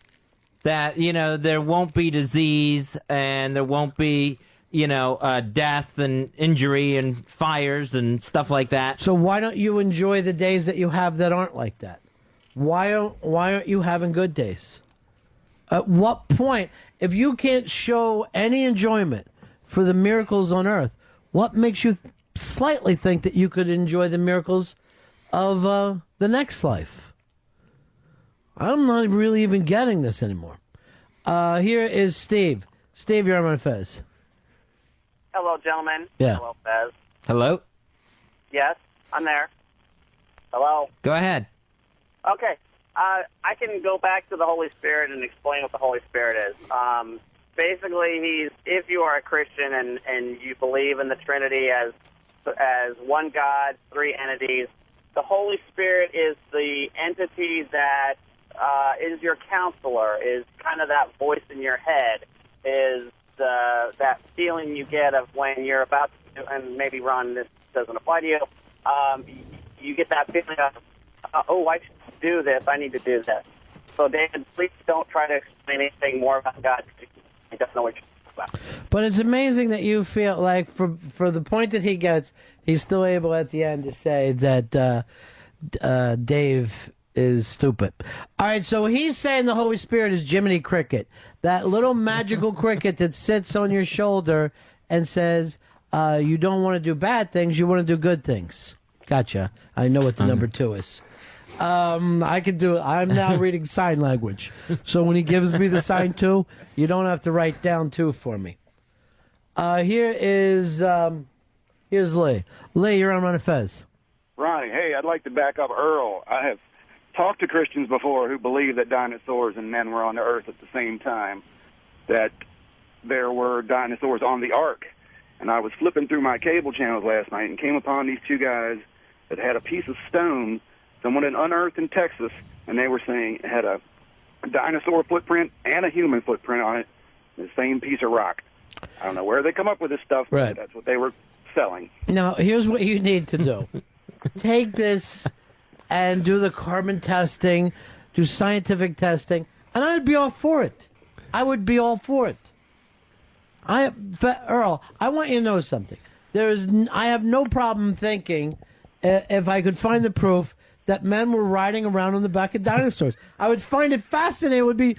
I think it would be the most terrific thing I ever saw. I'd love to see trained dinosaurs. This one was walking the dinosaur. Well, yeah, these people I've talked to about the dinosaurs being on the ark say that the references into the Bible, like Leviathan, that's their code word for dinosaurs. Leviathan. Where does that show up in the Bible, Earl? The Leviathan were big? That is definitely Old Testament. Yeah, and when you hate the Old Testament, right? You call that Jude Testament. There's a verse in Job about it. That's the end of that story. I thought we were going to get it. That the Leviathans and the Behemoths were walking. They were comparing something to the Leviathan. Why do you say Leviathan like this? Leviathan. Leviathan. Leviathan. Comedy Club, the Leviathan are going to be there. Jesse, you had something to add, my buddy. Yeah, if you look online, there are like groups of Christians who think that there are still like dinosaurs in Africa. Hiding dinosaurs in Africa? They go and like hunt them and stuff. The movie King Kong has really done more bad than it has good. The Leviathan. Look, Job, the Leviathan is coming out of right now. Well, I know that that's what some people believe that the Loch Ness Monster is. A Leviathan? It's a dinosaur that happens to be living in a lake near Scotland. Yeah.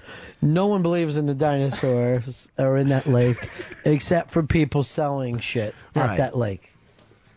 You cannot... We have fucking sonar now. Yeah. We're ready to figure out if there's a dinosaur in the bottom of that lake. It's true. Here's Webb, you're on Ron and Fez. Yeah, I got a quick question for you guys. Do you picture God as more of a George Burns or Morgan Freeman? I'm going to go more George Burns. I'm going to go more Morgan Freeman. That shocks me, Earl. What? Jay, you're on Ron and Fez. Hey, buddies. BAC 2213 checking in. You say a number? Hoo-ah! I play a hoo-ah. It's that easy. Everybody wins. We love it. So I think we can all agree, maybe, Ronnie, that it comes down to a little bit of laziness, really, on our part. Everybody you said wants to refer to it as one big thing. Can we agree maybe a little laziness comes into play there? In terms of we don't want to ever have these discussions? No, in terms of everyone wanting to refer to God the Father, Jesus Christ, and the Holy Spirit as one. Well, I can't even believe this, but Dave has brought up a good point. What is the purpose? I mean, I really don't know, but we do really just want to just say there is only one God. And then they describe them as three separate entities, purposefully going out of their way to say, well, there is only one true God. Who is he? These three beings. These three beings are the one true God. It's confusing, and I think it's done because they want God to be as powerful as possible. Well, I will say this, and we've witnessed this on this planet before, where three entities come together and are incredibly powerful. And that, my friends, is ZZ Top. And you know what I'm talking about. Great beards. Well, except for Frank Beard. Frank Beard had no beard. What a jerk. Let's go with the fucking flow. You don't think at all this time, if you're in ZZ Top, you're like, you know what, this fucking beard thing I've been wearing for 40 years, I can't stand it anymore. I need to shave my beard, dude. No. It's got to be annoying. It's the worst. It's in all your food. It's got to be annoying just to have that playlist. I know those are the tunes you got to do all night. Legs is a solid song. It's terrible. It's a good song. I like the fucking early stuff. The Jesus Just Left Chicago stuff. It's good. Which you never even listened to. I heard it. What's this? Just let me know if you wanna go to that longer range. They got a lot of nice girls. Now, how could you not believe in God when you hear this kick in? Even Hendrix said this fucker could play guitar.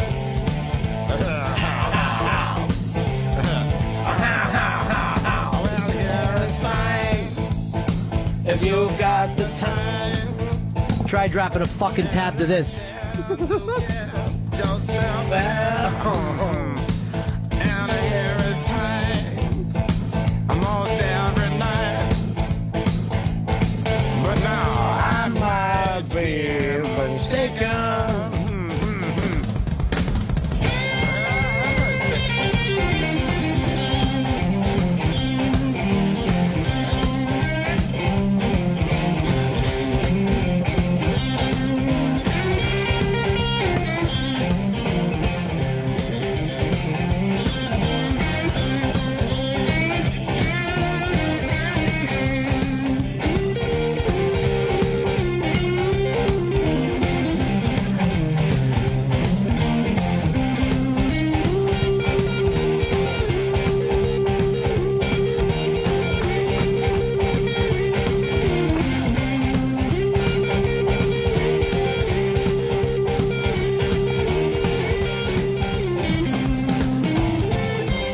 Seriously, you gotta believe in a little bit of the Trinity when you hear something like this kick Well, in. now I'm starting to be a believer.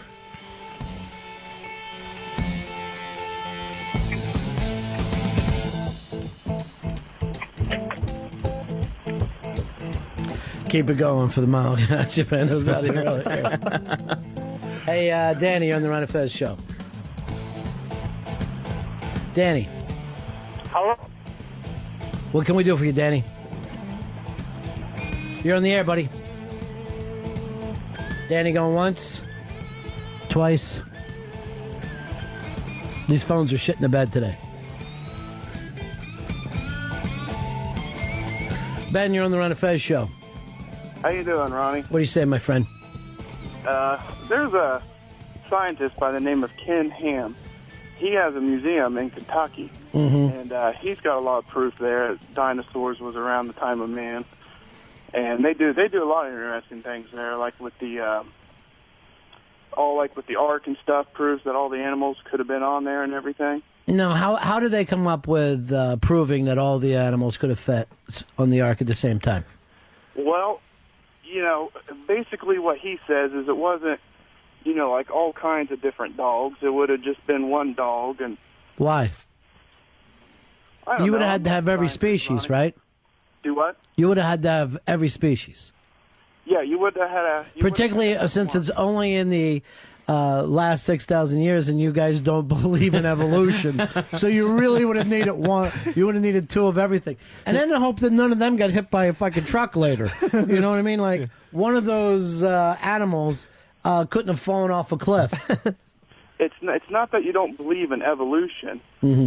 It's that you believe... you do believe in evolution. Oh, I didn't know that. Yes, but you can't add things to it, as in, two long-haired dogs could mate, and that starts a long-haired dog like that. But where would you get the two long-haired dogs? Well, some dogs are just going to have longer hair than others. Right, I see. So all you see on the earth right now are short-haired and long-haired dogs. No. Yeah. Well, I guess what I'm trying to get at with evolution is you can't add things to it, as in, we couldn't have started off as apes And It all comes back to the monkey thing, right? it all comes back to the monkey. If there wasn't a monkey thing, evolution would be just accepted across the board. But no one wants to be from a monkey. Well, that is true. Yeah. So other than that, you'd be fine with it. Other than that, I would have no problem with it. Voting for John McCain? Yes. All right. Thank you, my friend. 866 Ron Zero Fez. 866 Ron Zero Fez. Here's Mark. Mark, you're on the Ron and Fez show. Hey, I love you guys. Thanks, brother. You were talking about there's no churches that they all have to have their own particular way of belief, but I'm a member of the Unitarian Universalist Church, and we encourage people to you can have any thought process you want towards religion. Mm-hmm. And I like it because You can't make any mistakes. You've got a great religion. But there's 8 different hymns going at once. Yeah, and there's a sense of community, though, and well-being, kind of like I got when I was a little kid going to church. Mm-hmm. And we stress service to others. So that's all I got. So there's no real lectures. You don't have to sit through a sermon since everybody believes different things, right? Right. Instead, you stand up and talk about your own personal journey, probably Mm-hmm. sort of like rehab. Yeah, it really is a lot like an AA meeting, from what I understand, from what I'm able to gather from some of the rumors. Here is Eddie. Eddie, you're on Fez. Hello, buddy. Yeah. Yeah, I believe that God is like the Power Rangers. The blue one fits on the green one and the yellow one, and they make the triumphant. And I don't believe in evolution because why black people are still black, though. All right, so your problem with evolution is that black people who come from a very sunny, hot place happen to be black. Yeah, that would really disprove anything. Thank you so much. Rocky, you're on Fez. Hey, Ron. Yeah. Little known fact, but Jesus just left Chicago and bound for New Orleans. Mm-hmm. Is written about Dirty Don Fox from Beaver Productions, who is the guy that's promoted most of the ZZ shows in America. Well, thanks for that little fact. There you go. From one end to the other, and all points in between. Look at that, through Mississippi. Well, muddy water turned to wine. Hey, Josh, you're on Fez. Hey, guys. I just wanted to, this whole discussion's kind of a moot point, isn't it? I mean, if Jesus were to come back today, wouldn't it just cause more problems, more wars, more people being killed in the name of God than for any other reason? Mo Jesus, mo problems. We all like to talk about that. Through the pines and the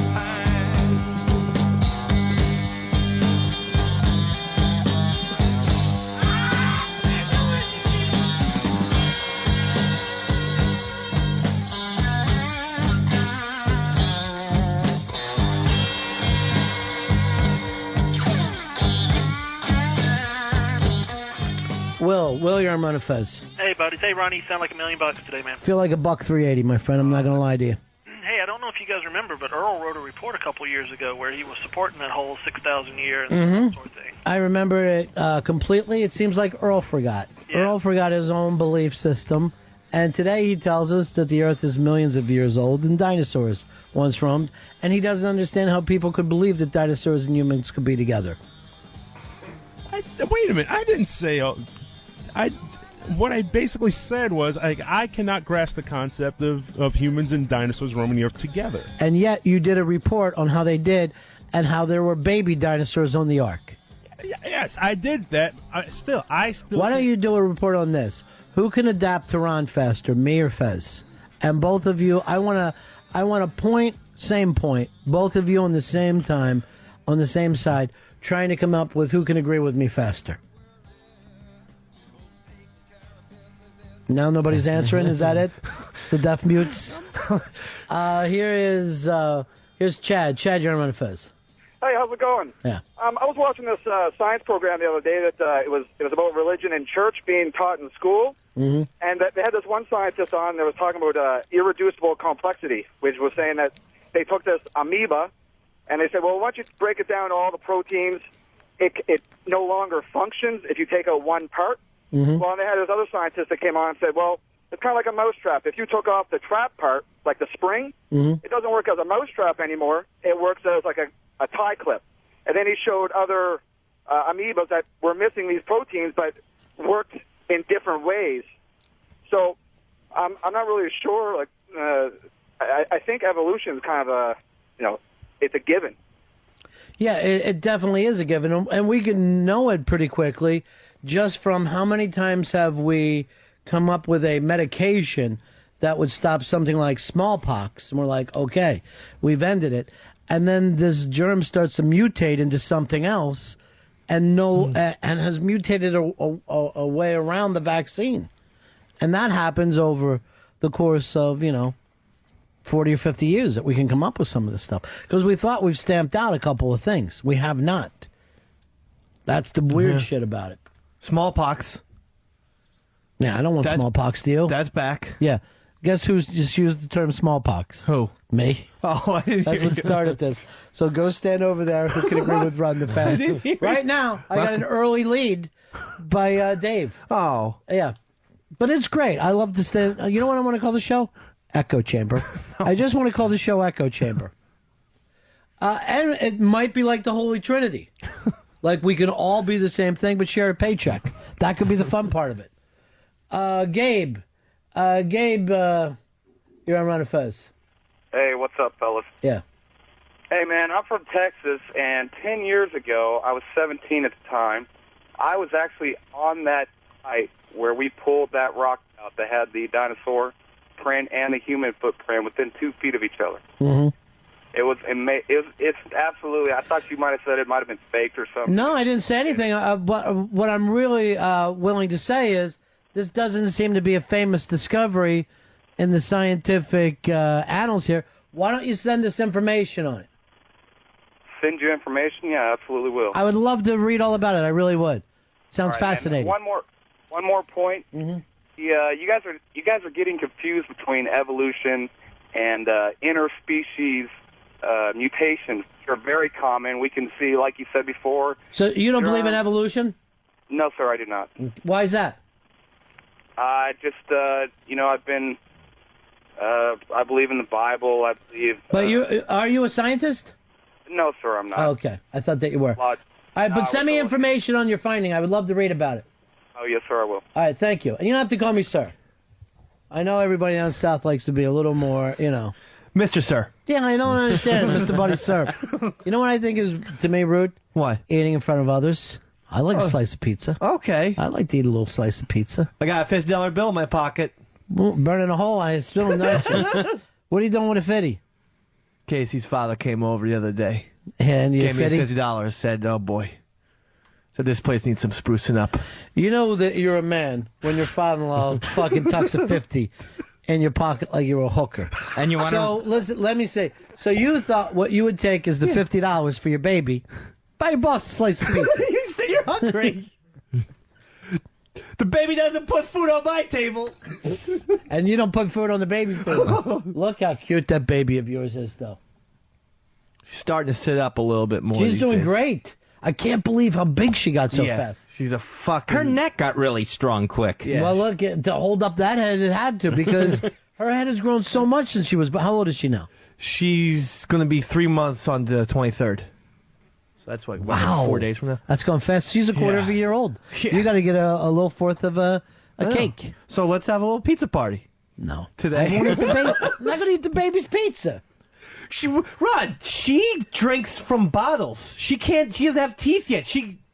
I wouldn't buy pizza for her. Let her gum it. When I was little, I liked to gum a little slice of pizza. She can gnaw on the crust. I don't think she can, Fez. Crust is too hard for her. She still is on a liquid diet. Plus, she needs to lose a few pounds. I That's wonder why. how you gain weight on a liquid diet. It almost seems impossible. But she's really alert, though, huh? She's always been alert from the word go. Yeah. She's doing better with the crying? You don't seem as tired? She's starting to sleep a little bit.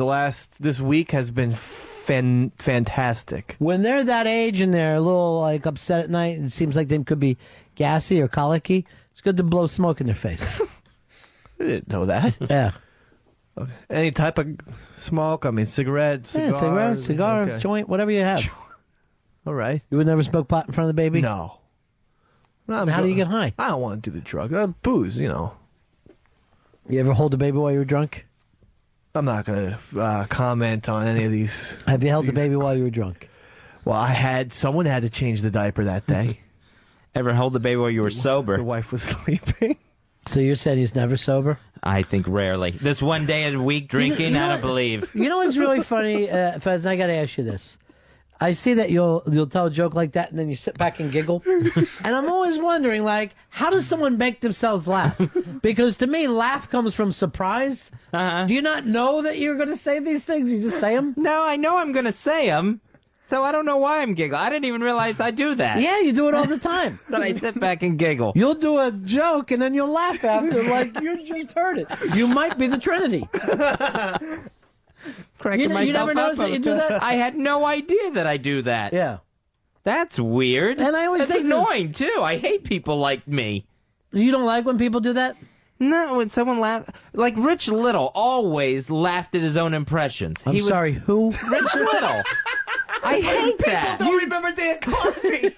Who? Why are his reference? And he never picks up on it. That's vaudeville. Yeah, it is vaudeville. That's as old as his shirt. But, so, you don't like when people laugh at their jokes, then you know that you do, right? Now I know. I had no idea I was laughing at my own jokes. Yeah. I like it when a whole group, if someone's joking and everyone starts laughing, that's great. And everyone's got a laugh out of it. That's excellent. You wish we were doing one of those old Slappy Zoo shows, right? Where it's like, ah! The big belly laugh. Yeah. Because sometimes I see that you get into that you love the big laughter.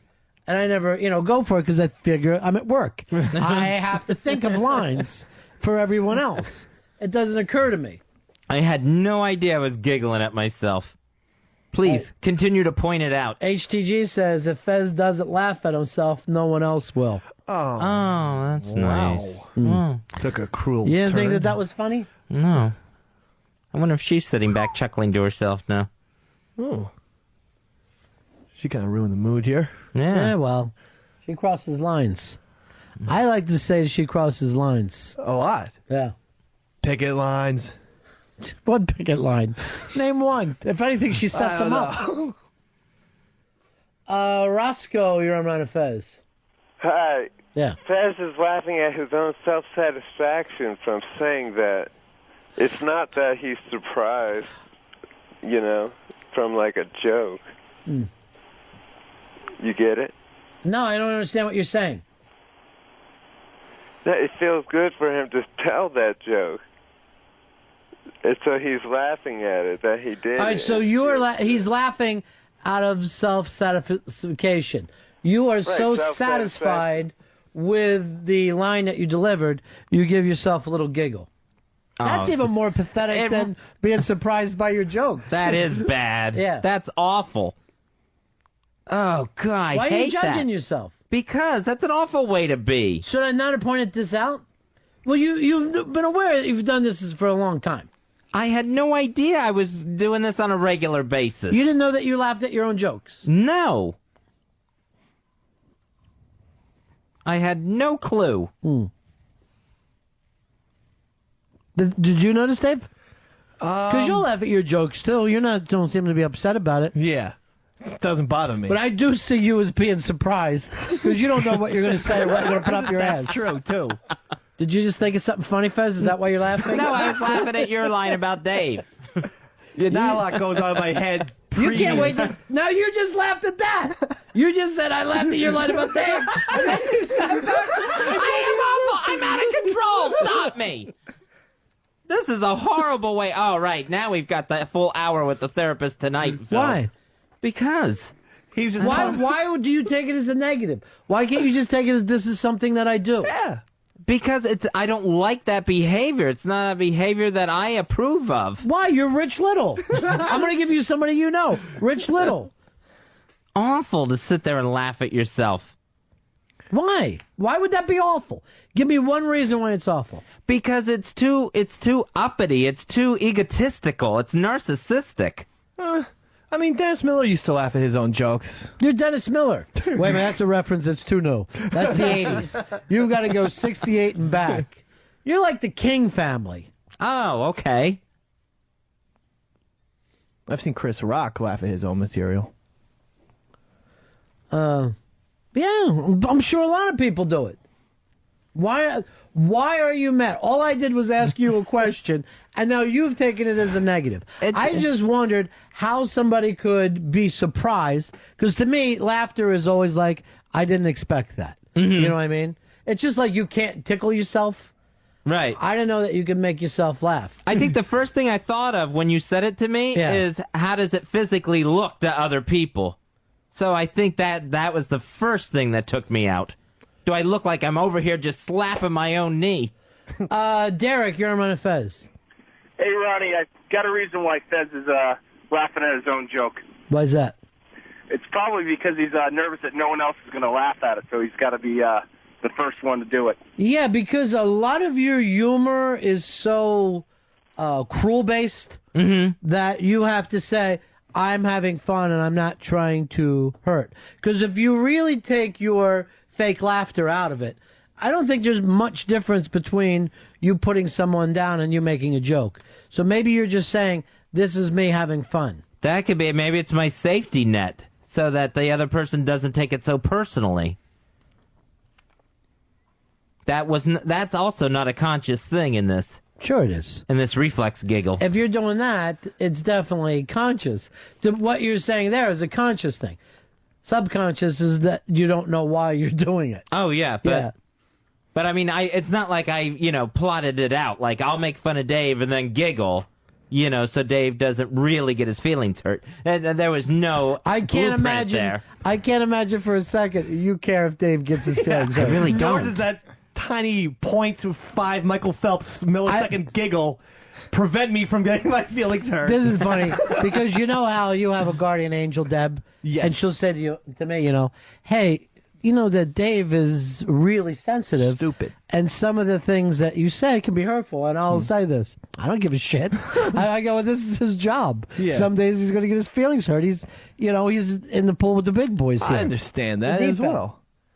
Now, I only speak for myself.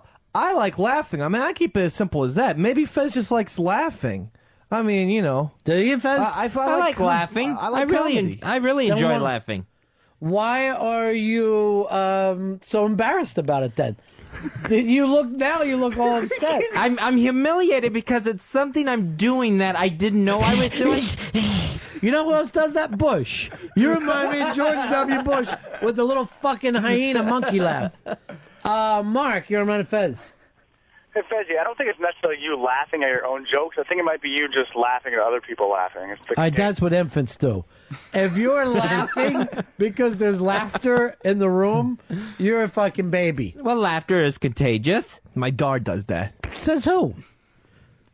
I don't know who says that. I don't think it's contagious, do you? Sneezing. Yeah. Rich Little yawning. You'll never hear laughter starting and then everyone starts to laugh. And I don't even know why.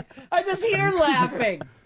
Like the throw up scene in Stand By Me. Just people laughing on bleachers. Here's RC. You're on Ron and Fez. Hey, buddies. Yeah. Hey, Fez, I think maybe it's just because you're schizophrenic and it's a different personality laughing. That could be. That's kind of interesting. And that's why I brought up about the surprise thing. Well, do you not know that you're the one saying these? Well, I totally know that I'm saying that. I think it's just an egotistical thing. That I've said something that I think is so wonderfully funny that I'm cracking myself up. And that's wrong. That's just wrong. You actually laugh a lot more now since you started feeling bad than you would in the old days. In the old days, you would not give away a laugh. Yeah. You wouldn't give me a laugh, and now you're a very easy laugher for me. And I think it's to fill time. I think instead of coming up with another line, I'll just, this is great. That was a good example, right there? Yeah. We're all just, woo! Having a good time. Fantastic! We're all laughing. Yeah! We're all laughers, everyone. More! Yeah. Give us more things to laugh at. Here is David. You're on Ron and Fez. Hey, Ron and Fez. Fez, Yeah. I think it's as simple as you really are surprised you said something funny. That I've caught myself so off guard. Why are you upset by this? Because I don't want to do things that I don't know that I'm doing, especially when everyone else knows that I'm doing them. But why would that be a negative? What if I just said, "Oh, Fez sits there throughout the show"? Because it's like if I had like a big spaghetti sauce stain on my shirt and I didn't know it and everyone else did. Well, you know that you do if we had spaghetti that day. You sloppy bastard. Matter of fact, I'll say this. Me, you, and Dave will always have sauce on us. There's not one of us who'll keep the sauce on us. The difference is, I don't understand why someone is embarrassed. I'd be like, yeah, if I can spill some spaghetti sauce. Yeah. That's why I wear a shirt. So it's not fucking splashed all over my chest. So you feel negatively about this? Yes, I do. Yep. You think that that's a bad trait that people do? Yeah, totally. Joe, you're on Ron and Fez. Yeah, I got a question for Fez. Do you hate Opie because he laughs at his own jokes? So now this is an Opie attack? Oh, boy. Oh, it's not an Opie attack. And I don't know if I've ever noticed Opie doing it. Do you listen? Yes, I do. Oh, it's just busting your balls. Yes. I don't know if I've ever noticed that either. Dave, you're on Ron and Fez.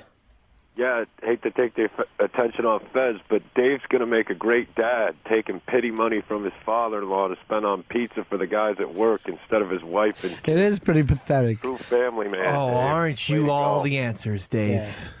You know all the answers. Well, at least that one. Listen, if I feed my boss some pizza, I could get in good graces. I seriously. go home in a good mood. I want to play with the baby. It enriches everyone's life. Here's what I want you to do to feel better about yourself. You're never going to get in my good graces. Stop slamming your head against the wall. I'm not the type of person that puts people in good graces. But why doesn't anyone know me? Yeah, we should. How about mediocre graces? No, it's not going to happen. I just don't. I don't judge people that way. I judge people by, were you funny today? No. I mean, once I gave you a cigar and you seemed very pleased. Yeah. So that's why I got That's this when 50. you're a listener. I always act like, No, it oh, happened 3 weeks thank ago. you. Oh, Jesus, this is fantastic. No, it was recently. It was like a month ago. Why'd you stop? You got $50. Why don't you run out and get me 5? That's what I was going to do. Mm-hmm. Come on. But just Mr. B. I can't be giving pizza to everybody here. Come on now. You can't give any to Fez? Fez can have some pizza, yeah. Fez, say a little joke and make yourself laugh. It's $50. I think there's enough pizza for me. No, nothing. Was that a joke, though? More of an observation. It's uncomfortable now. Really? It's very uncomfortable. Without your fake laughter, we got to fill a lot more time. Thanks, HTG, for this mess. She ruined a lovely show about theology. I know, we were having a great time. And then she goes, there's the laughing boy laughing at his own jokes. That's what she does. She sticks me when she can. She doesn't like you. No, I've noticed, and I don't know why. I'm always kind to her. Do you really think that way? Well, I make fun of her yellow dress. Maybe that's it. Then if you're so nice to her, why didn't you take her out to Morimoto's when you went the other night? Oh, she's the one who went out. Yeah, I didn't take go you. out. Didn't take you. No, that's her. Leaving me out. She always points out the brown stains on the back of Fez's pants, though. I do Shit know that. stains? Well, she just says brown. Well, then she needs to get her eyes checked because my pants are stain-free. Check it. Check it, Dave. You don't have to check it. Take my word for it. There's Oh, is there really? There's something back here. There's always What? Turn around. There is nothing back there. The right back pocket usually. My right? Oh, God. What? I can't see it. You guys do have a fucking...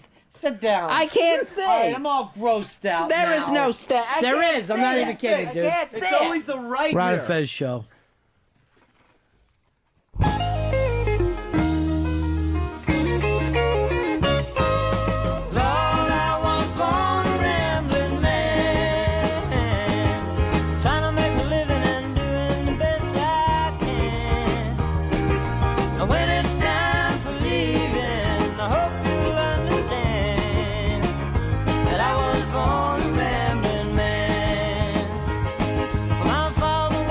Again.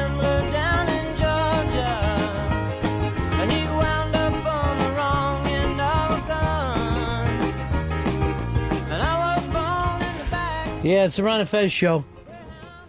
New segment here. This is called People Ron Met in the Park.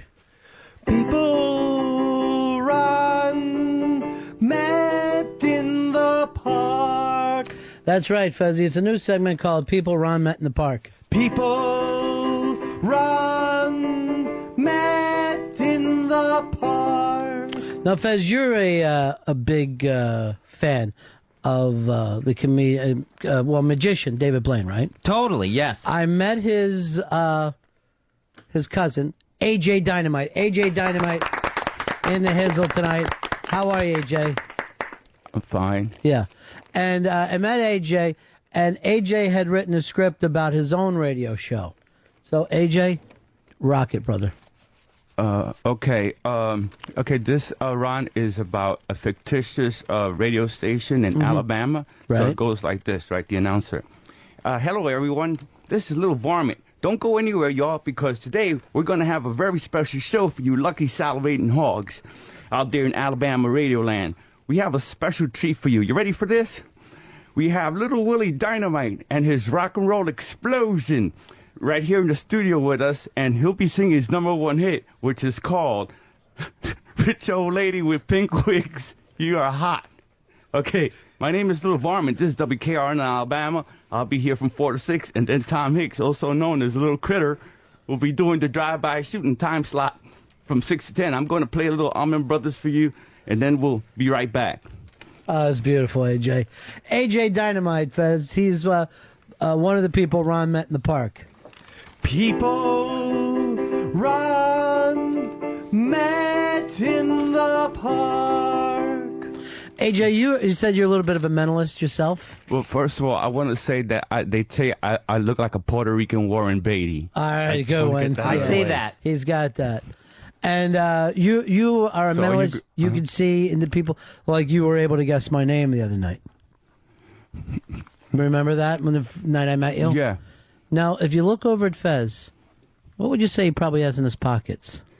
He probably got a couple of condoms. Let me see. Maybe some mace. Yeah. And a little black book. Unbelievable! That is weird. That is freaking me out. And it's just some of the people Ron met in the park. People Ron met in the park. No, I was just sitting there having a cigar in the park, and I was talking to my chick, and then AJ stopped by, and he goes, "You seem like you could sing," and he pulled out a Casio and started playing, and we all were able to sing together with it.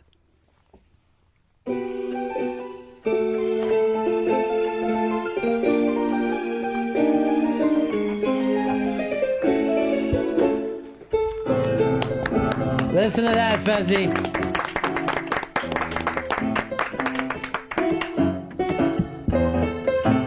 Why don't you play along too, Dave? Yeah. Yeah, kind of in its own way, right? Come on. Could you tell what Dave has in his pockets, AJ Dynamite, just by looking at him? You see, he got the latest issue of Playboy magazine. Nice. AJ, do you have any more sketches that you've written? I know you did that one about the radio station, but you do a lot of stuff about radio stations, right? Mm-hmm. Yeah, it's part of your act. Yeah. Yeah. What else do you have for us? I'm a little bit nervous. You gotta. This is my first time that I'm in a radio station. You got to be kidding me, because you seem yeah. like you're killing today. You're doing great. Right. I thought that I had to go out and buy the book, going on the radio station for morons, but I couldn't find the book. There's not a book like that, though, is there? Is there a book like that? I think so. They have dating for morons. They got that. Yeah. Yeah. And these I are bought just that book. some of the people Ron meets in the park. I don't have a clue. Ron meets in the park.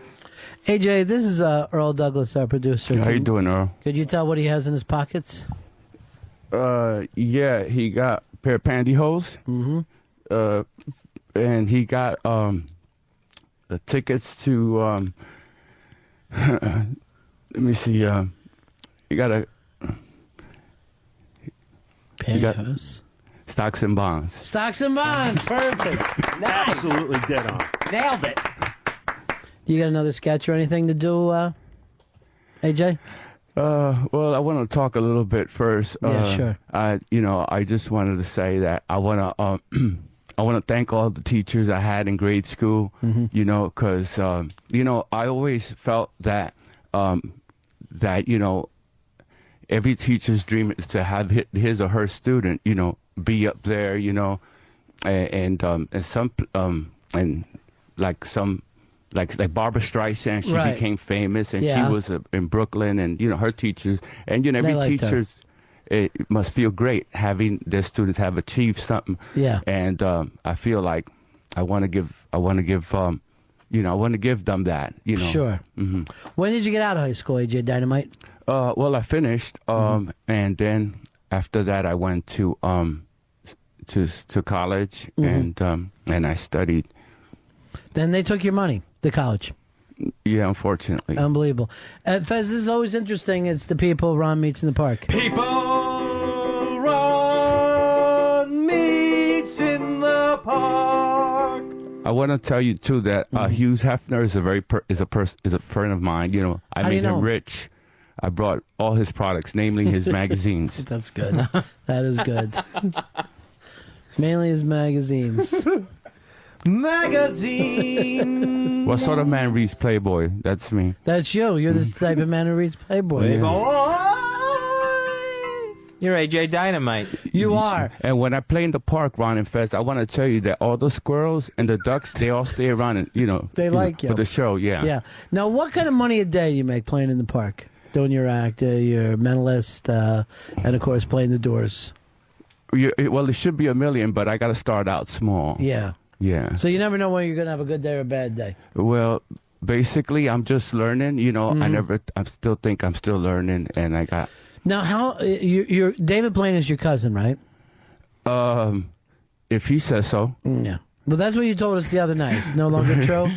Well, 'Cause I that see was you do a lot of the mentals. disclaimer. Okay. I see. But I love him. I love him. I love. I actually, when David Blaine was in Lincoln Center, I asked, he was in the bubble, the boy, The boy in the bubble. Yeah, and I wrote in the, because you had to write something on a pad, you had to scribble it, Right. Fez and Ron, He's and you had underwater. to show him through the bubble, the message you want to talk to, because he couldn't talk, because he's in water. So I scribbled on, you're not going to believe what I scribbled on. What did you write? I wrote, what are the lotto numbers for tonight? Good one. And could you believe that David Blaine gave me 3 of them, and those 3 came out, and I asked him for the other ones. I was excited, like, give me Sure. the next ones, like pantomime. And he went, no, he pointed his finger at me. He says, no, that's you. Unfortunately, I couldn't get it. Let's say. Yeah, that's People, true. All Ron true. meets in the park. People Ron meets in the park. Where are you going to be playing this week, AJ? In the park? Well, basically, I just wanted to say, I basically, yeah. Yeah, sure. Let's hear Little Doors. Out of the Dueling Doors. Out of both of Okay. you. Ready? Let's go. Let's go. Which one are you going to play here? Light My Fire. Yeah, let's go back to Light My Fire.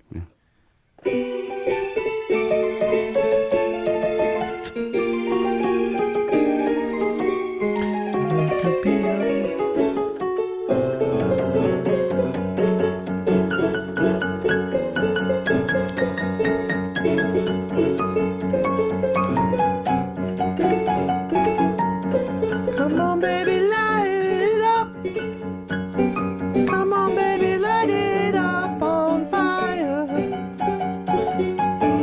Know that it will be untrue. Is that the right key? Yeah, well, I think this keyboard's not in tune, to be honest with you. Hey, guys, why don't you... I know we got some bands that stopped by today, right? Yes. Dave? One of them from Italy? Yeah, that's... One of them is from Italy. That's our boys Moldig from Italy. Great band. Why don't you... and Joe's brought them in? Yeah, Joe from Rock Records, our buddy. Why don't you grab the mic and run on out? And Earl, you got even some of the songs? AJ, yeah. Can I leave my email so anyone could contact me? Because I also am a comedy writer. What kind of and comedy a lot of you people write? say that I could make millions for Hollywood. Yeah. So I'm like Hollywood's best kept secret. All right, so Hollywood's best kept secret. But if anyone yet- is from Hollywood and is listening today, what is your email address? AJ Dynamite at hotmail.com. Hotmail.com. Rock and roll. Yeah, and then hang out with us for a while. Yeah. Go ahead, Dave, out there. You're talking with Joe and the boys, and let's find out where everybody's from. This is Joe from Rock Records. Joe, where's everyone from? First off, let me say, hey, Ronnie B. Hey, Fez. How Nice you to doing? see you, man. Good to see you. Yeah. We've got Moldig here. They came in from Torino, Italy. Uh-huh. And they're going to be playing tonight, doing a show. It's the... Well, it's Home Sweet Home, Chrissy Street. It's called We're Party tonight, midnight. And how are they like in the United States, David? How do you like the U.S.? Oh, cool. Everything's cool here. Very cool. Yeah, it's the first time we are. It's really amazing to be here. Yeah. I'm from Cincinnati. It's not with the band. He was sitting next to the Italian people. Well, I love America. Yeah. You can't hear yourself, Dave? Is Now that I the can. problem out there? Yeah. Now we can. Yeah. So what are their names, Dave? We have Rico. Yeah. Hello, everybody. Yeah. Judith. And Judita. Judita.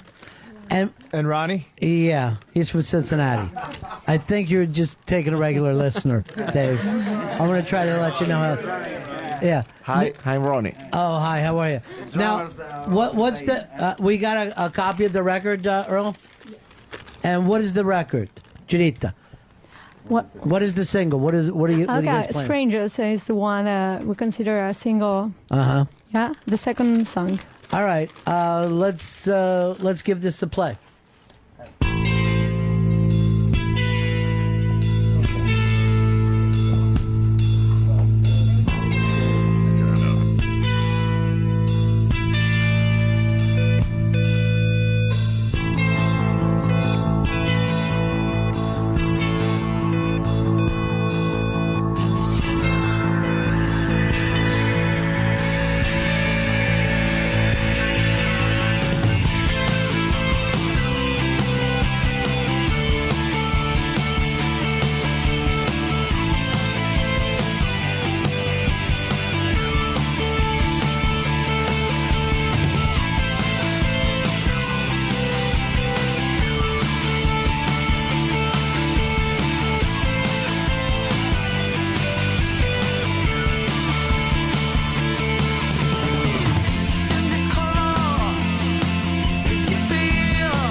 Moldig on the Ron and Fez show. That's their song Strangers. They are going to be playing at Home Sweet Home Bar tonight, 131 Christie Street in New York City. That show's starting at midnight. You can check them out on rockrecords.com. Davey Mack, I noticed you were just you were dancing out to that. You were loving it. in a big It's way. fantastic Yeah. stuff. Let's check with AJ Dynamite. AJ, you're a guy who's been around show business quite a bit. What do you think of that single? What did I? Yeah, that you just heard. Oh, the music I just heard. Yeah. I think it was pretty good. You're was, loving it? Yeah, I liked the arrangement. It was Yeah. nice and tight. If you could give them any advice, what would it be? Don't go. Don't listen to. Don't go on. What I would say. Okay. Just think great of yourself. Just think great of yourself. Yeah. That's great stuff. Thank Good you, advice. AJ. Yeah. AJ Dynamite, one of the people Ron met in the park. People, Ron met in the Ron, park. can I say something? Yes, you can. Okay, AJ first Dynamite. of all, I just want to say that even though I do have the talent and I do have Right. I need to be. I'm not employed, and I really want to put that out there. So You're ready to be a comedy writer? yes, Yeah. And what's your website? If people want to get a hold of you, you got an email? Well, I'm a walking website. True. Basically, but my email is ajdynamite@hotmail.com, and my could I give my cell phone number? I don't think you should. I would probably just leave it. Right, because you get some weirdos calling. Yeah, believe it or not, you could get some odd people calling your cell phone number. Right. So, and of course, AJ, things are going to start popping for you, I think, since now you've been on People Ron. Right, and I love everybody out there. Yeah. I love everyone out there, all you girls. Yeah. I know when you see me, I'm a living doll. Yeah. They say I look like Puerto Rican Donny Osmond. All right, so they say that over and over. When's the last time you've been with a woman? Say again? When was the last time you've been with a woman? About 15 minutes ago. Yeah, 15 minutes ago. Did you just wear her ass out? Did she get up knowing she was with AJ Dynamite? Well, she was Asian. Yeah. Yeah, and she told me, Weary, I saw honey. Yeah. Yeah, and I said, what? I just finished you just a few seconds ago. She says, I still honey. Yeah. Yeah, and so then I had to say, look, I got to go to the Ron and Fez show. Yeah. I don't got time. You have to wait till I come back. Yeah. Love and leave them. Maybe she'll still be honey by the time you get back. Here is Justin. Justin, you're on with AJ Dynamite. People Ron meets in the park. People, Ron meets in the park. Yeah. Buddies, this AJ Dynamite is unbelievable. Just amazing humility for a guy with so much talent. Thank you. I'd like to hear him do dueling pianos someday with Crazed. I really think that their styles would mesh well together. That's the beauty of you. By the way, if you'd like to talk to AJ Dynamite, People Ron meets in the park. People, Ron meets in the park. And if you'd like to compliment him, 866-RON-0-FEZ. 866-RON-0-FEZ. Nice calls for Mr. AJ Dynamite. And it seems like something's starting to pop right now for your career. First of all, you started in the park. Now you're doing a national radio show a matter of days later. It's starting to happen for you. And you've got a style. You go Hawaiian shirt, T-shirt, and then suit coat. What's that all about, AJ? Well, I always like Miami Vice. When I used to see in a program with Don Johnson. Sure. Yeah, so I think that Bringing it back? Bringing the look back? Sort of, yeah. You do a little bit of acting, right? You're able to act doing improvisation. What if we tried this? It's a Miami Vice. Which one's Crockett? Which one's Tubbs? Don Johnson was Crockett. All right, that'll be AJ. You're Crockett. Dave, you're going to be Tubbs. Black. And, yeah. Fez, you're a Jamaican crack dealer. Okay. Who's kidnapped a little girl and won't say where they are. And action. Yeah, man, you're not getting the girl back till you buy some of my crack, man. All right, so that's Arnold Schwarzenegger. Talk, Crockett. Talk your ass off. Tubbs, let's mess them up to get the answers. I thought you were Crockett. Who's Crockett? AJ's Crockett. Crockett. Don Johnson. I'm Don Johnson? Yeah. Yeah. Oh, okay. I'm Tubbs. Okay, but get up against the wall. You heard him. And pants down. You'll never see the little girl again. Arnold Schwarzenegger. Get fuck up against the wall, bitch! You heard Crockett? I'm just going to smoke some ganja. Get him, Crockett! Punch him in the face! Get him! Come on! Get him, you guys! Come on, Crockett! Stay away from me! I'm a crazy Jamaican kidnapping crack dealer. Hey! Why are you down my pants? Stay away from that. That's the wrong kind of crack, man. And scene. Nice job. One of the people Ron meets in the park, AJ Dynamite's here tonight. People Ron meets in the park. Turtle, what do you got for AJ Dynamite? Hey, buddy, how about AJ Dynamite third mic? Third mic, somebody we could have on a pretty regular basis. Yeah, back on there. Chucky, you're on with Mr. AJ Dynamite. I have to say that the traffic on the boards right now is that AJ should get his own show instead of Dave, and I think that's something that should have been included in the merger. Would you be willing to try out a radio show with DJ New Style?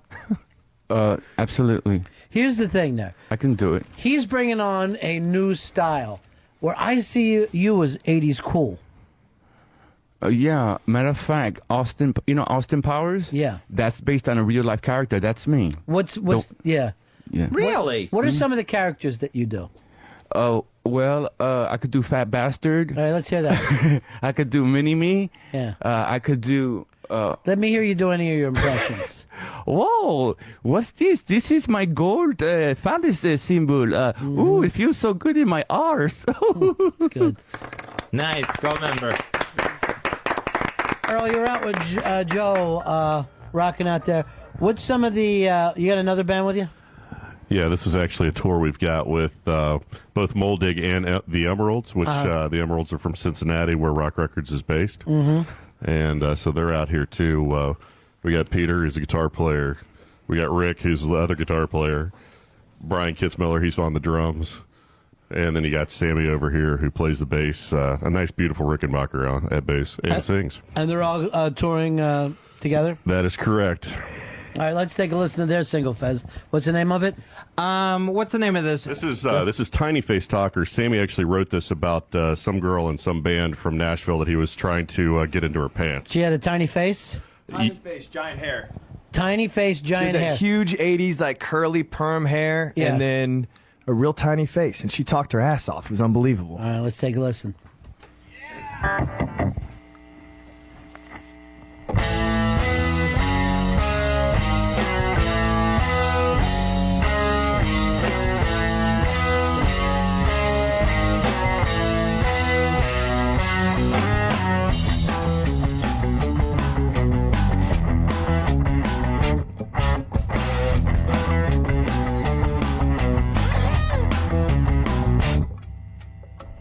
Your time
the Emeralds, Tiny Face Dancer. They are going to be Talker. Oh, Tiny Face Talker. They're gonna be playing tomorrow night, August 21st. That's at the Black and Red on 8th Street in Washington D.C. That show's starting at 10 p.m. You can check out the Emeralds and Moldig all at rockrecords.com, rocrecords.com. Also, AJ Dynamite in the house. It's part of People Ron met in the park. Ron meets in the park. Sammy, you're on the Ron and Fez show. Ron, Yeah. let's call it the Ron and AJ Dynamite Show. Actually, I would not even mind that. Fez, to me, it seems like you're yesterday's news. Kevin, you're on with Ron and AJ Dynamite. Hey, I'm glad that you gave Worcester Middle School's Battle of the Bands some play. I like that. What can we do for you, AJ? That was the end of your bit. You've got a Lindsay Lohan parody. She seems to be in the news now, right, AJ Dynamite? That's correct.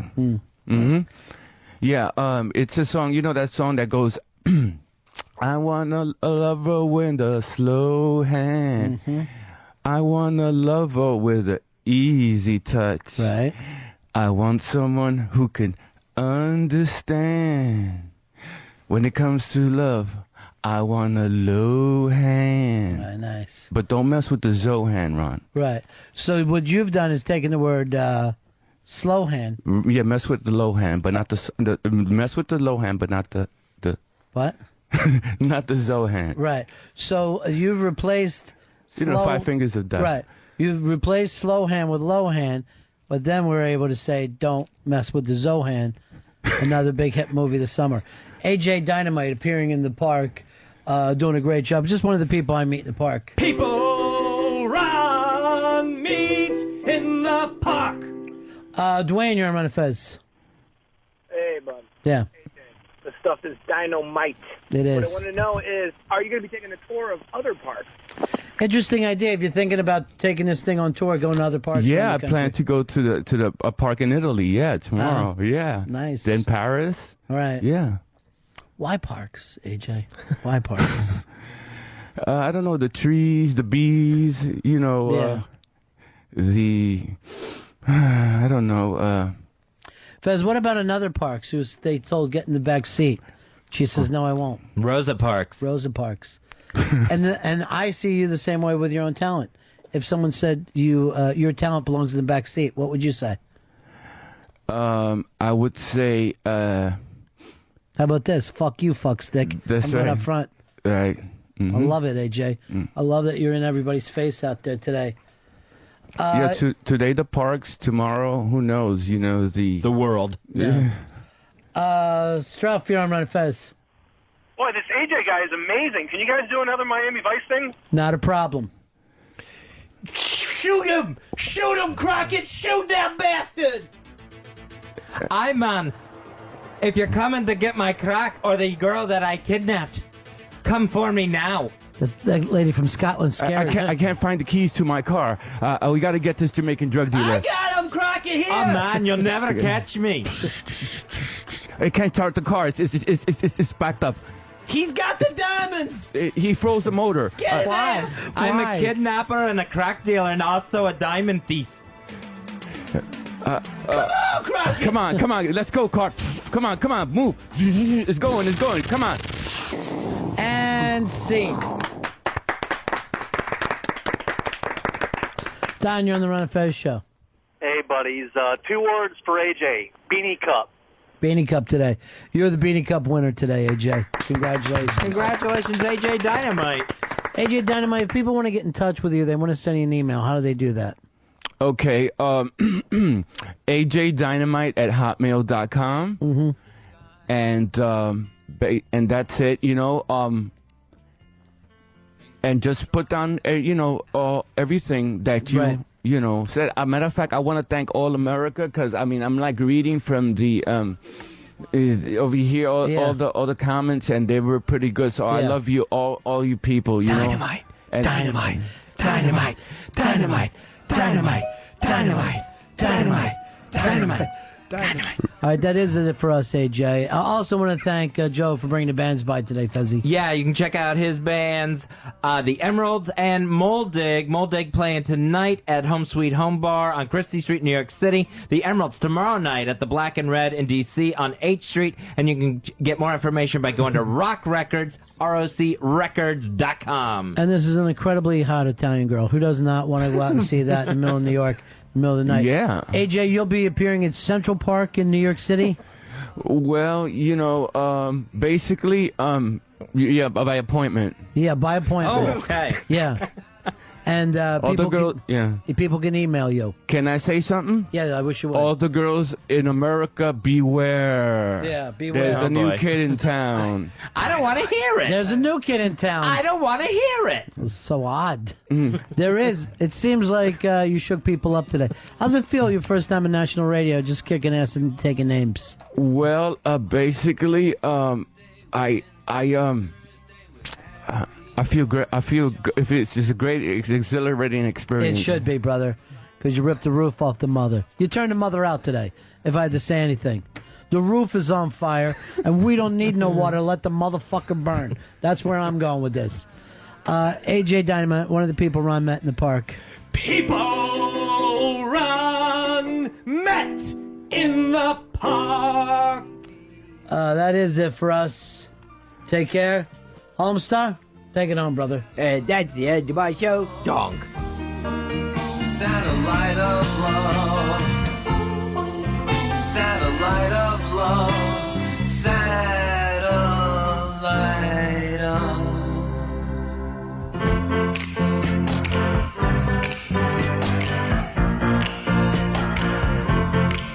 Satellite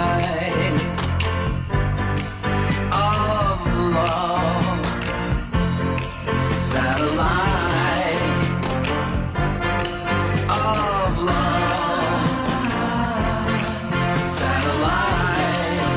of